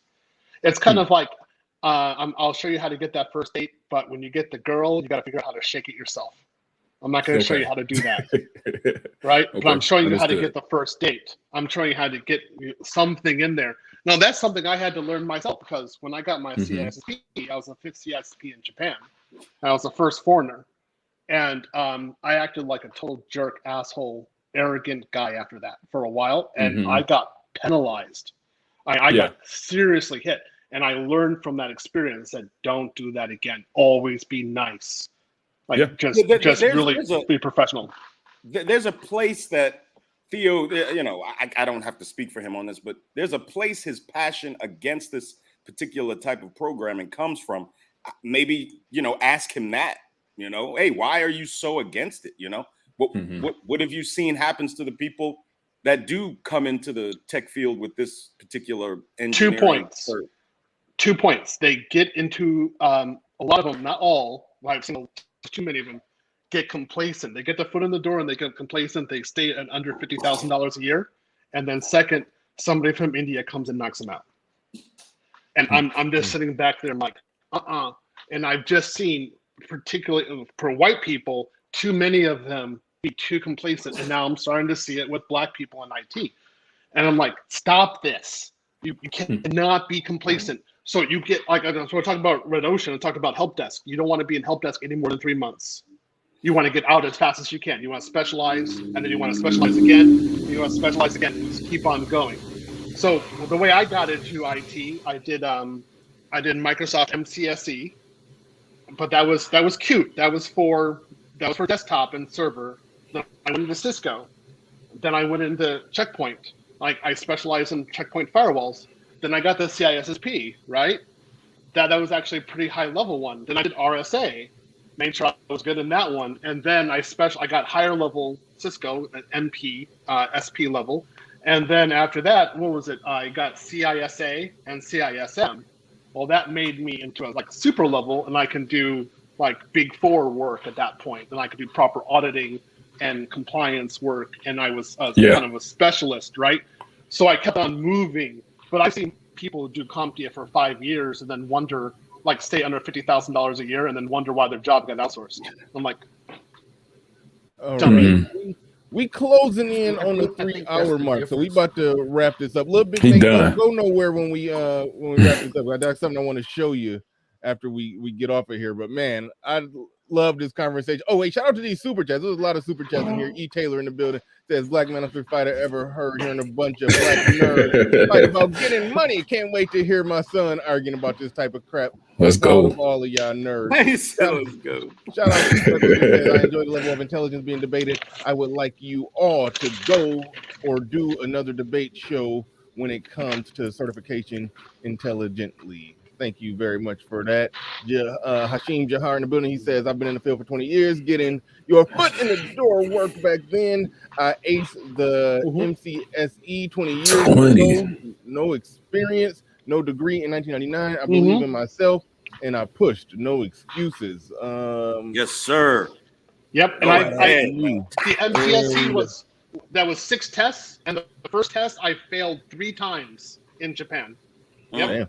And I kept on going. Says, "This is a good panel, multifaceted approaches for a field not many share an interest in. For those who do understand, this debate is much appreciated." Yeah, they're saying a lot of stuff I didn't understand, but I know somebody understand it and somebody need to hear it. So, you know, I'm more than welcome to open my platform for discussions like this. This was great. And if I could say this real quick, you gentlemen, if you could I just dropped my email for those of you who might be interested in coming to the event. And again, Theo's not going to beat you up, and you're not going to beat him. Yes, up. he will. Don't say CompTIA. Listen, don't there'll say be security CompTIA. there. Okay. Yeah, don't anybody say CompTIA at the event, they will be escorted out by security. We know that now. At this I'm taking it out of my vocabulary right now because I'm not about to suffer the wrath of Theo from saying that. I want y'all to take my email, and if you're interested, man, we would love to have you mental giants there to do your thing. And you know, man, you would only add to what we're trying to accomplish, man. You got that one? Are you surrounded by books or something, Theo? Like you just what you mean? Like you just got books all around you? Like I got a bookshelf, all right? You got pulling them. He got to always be ready to pull out them receipts on you, man. You can't get caught lacking out here. Yeah, I can definitely pull out receipts. I mean, I'm certified. I don't have the CCIE yet, but yeah, I mean, I've got a serious. I've got books. I actually have to use them during the day. I'm like, oh god. So I have multiple iPads with Kindles, so I can open books at different points and just try to figure things out. I've got over 5 monitors here because I mean, I've got to use this in my production environment. Right, a lot of jobs. SKC, I can't even. I'm not even going to throw it to them to answer your question, SKC. I appreciate the super chat. I got to get up out of here. I'm short. You want to do a panel one day, Bernard? When all the IT folk come up. Yeah. No, we got to do that. I like this. So yeah, we definitely got to. Oh, and please, you'll be coming to mine too. I want this. I want this on my channel also. Absolutely. Do it on a Saturday. We're supposed to be working. Appreciate Darius Harper. Appreciate Bill Masters. That Serious Geek is a correct statement earlier. Theo, you are wrong. Okay, still we already debated that. Shout out to you, Serious Geek. Family of Jays. Shout out to you. He says, please explain the career paths. We ain't got time for all that. But shout out to you. Come to my conference. Come to my conference, and I'll tell it to you. The email Nate. Email Nate. The email's been dropped. The link. Bernard, could I call out my Cash Apps real quick? Oh yeah, real quick. Let me F Holiday. Shout out to you. Appreciate that. Thanks for having me, fellas. I'm gonna drop down. Oh yeah, thank you, AJ. Man. Appreciate you coming up, man. Always. Shout out to Bill Masters again. Says will enable you to far surpass the income that the DevEps engineers can acquire. However, do what's best for you. Thank you for the super chat, Bill Masters. Shout out to you. I thought that was before the billions at a glance. But so let me explain. Let me talk with Bill Masters real quick. The issue is that HR is going to be looking for DevOps first, and then they're going to talk about those other technologies afterwards. So you need to be able to present yourself as a DevOps or a SysOps engineer somewhere around there, and then you get the search. They're actually searching for you, and then you show that as an additional plus, and then you're probably going to keep your job. And you're going to get in there. You're going to get your foot in the door. You're going to get not only your foot in your door. You're actually as an advanced level job. You're going to be able to be number 1 or number 2 on the interview process. So what I'm thinking about is not just I want you to kill. I want you to be able to go through an interview, have like 4 interviews, and be the number 1 candidate for all 4 companies, right? So that's my process. I'm not being a generalist at all. I'm not like saying, well, this is good enough. No, I want a company going after you and saying, you've got JavaScript, React, Node, MongoDB. And we want to hire you at $150,000 to $200,000 a year. Yeah, well, that's where you have to have DevOps or SysOps or something like that first. That's where they're going to find you.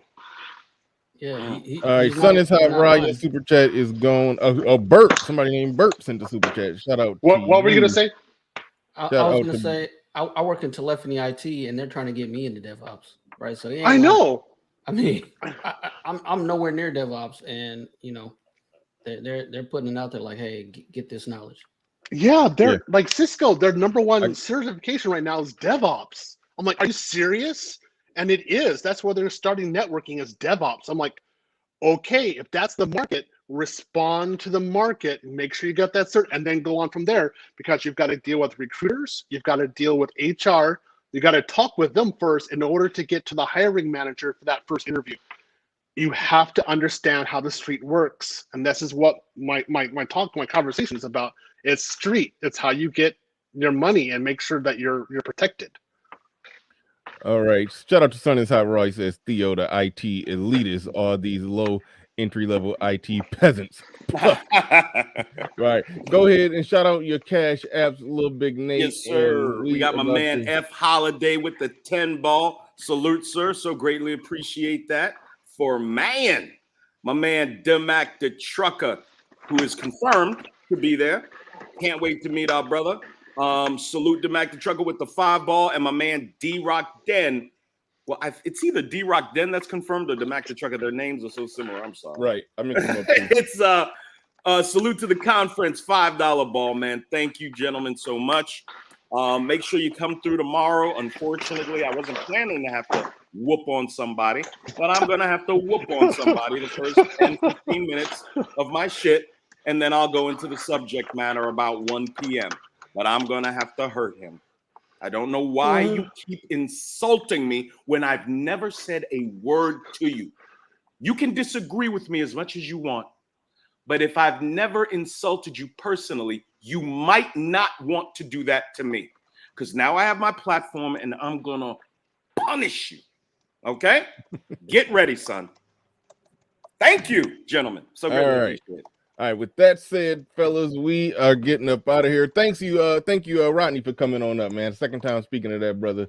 Seems like a good brother. Definitely like when he come up. And with that said, everybody, y'all supported this nerd nigga stream a lot, man. I got a lot of super chats today, so I appreciate all the love, all the support. Thank you to everybody who liked, shared, subscribed, did anything to support. Go ahead, a little bit, Nate. I'll be back if Brother Bernard will have me. I'll be back every couple of weeks to give you updates on where we are with the planning. We didn't really get in. To be honest, when the IT thing took over, we kind of veered away from the Manosphere meetup. So I'm going to be talking there's always room to talk about that. Yeah. I'll be talking about that tomorrow. All right. Good. And I'll be back on Bernard's every 2-3 weeks as we get closer to the event. I hope it'll increase just to give you updates and feel comfortable coming to something that's being put together. That's for us. We're going to go behind closed doors and figure out a way forward, not for the black race, not for the black community, but for like-minded men that are ready to accomplish things. That's it.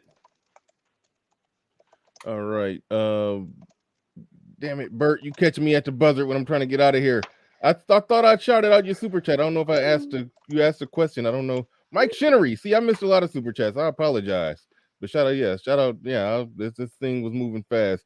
Bert says, what is your breakdown for average amount of hours you work per week? I.e. billable hours versus non-billable hours versus hours mastering your craft. Holy shit, man. I'm trying to get out of here. Theo, answer that question in 2 sentences. Go. 40 hours a week, 10 hours studying. 40 hours a week working, 10 hours studying? Mm-hmm. Okay. Now, I'm shocked you just do 40 hours a week. I thought, you told me you do more than 40 hours. You told me you'd be don't you be pulling like 12-hour days working sometimes? Sometimes, yeah. That's the 12. Well, it matters if they're projects that they're due. So usually on Wednesday, Thursday are 12 hours each, but Friday is almost empty, almost always. Oh, so you don't have work on the weekends, in other words, then. So then I start working on Sunday to prepare for Monday, because Monday is my first death day. Monday's usually brutal. There's like Monday morning, I start working at 6 a.m. Okay, so you got to work on Sunday to prepare for Sunday, but then Monday, Tuesday, and Wednesday are typically hell for you, and then slow down on Thursday, and then nothing on Friday. Yeah, usually there's nothing. I have to be here, so I mean, so if everybody wants to ping me, that's why I actually have to be here from my computers right now, in case they need me. That's why I can actually have this conference interview right now. I can talk with you. And then if we talk about this, like, again, we're going to have the panel, have it on Saturday or Sunday, because that's what's easier. But if you decided to do this on Tuesday, I'd be like, yeah, right. That's not going to happen. No, right. I have conference calls going. Okay, cool. All right, we getting up out of here, y'all. Thanks, everybody. Thanks. We out of here. Peace. See you guys.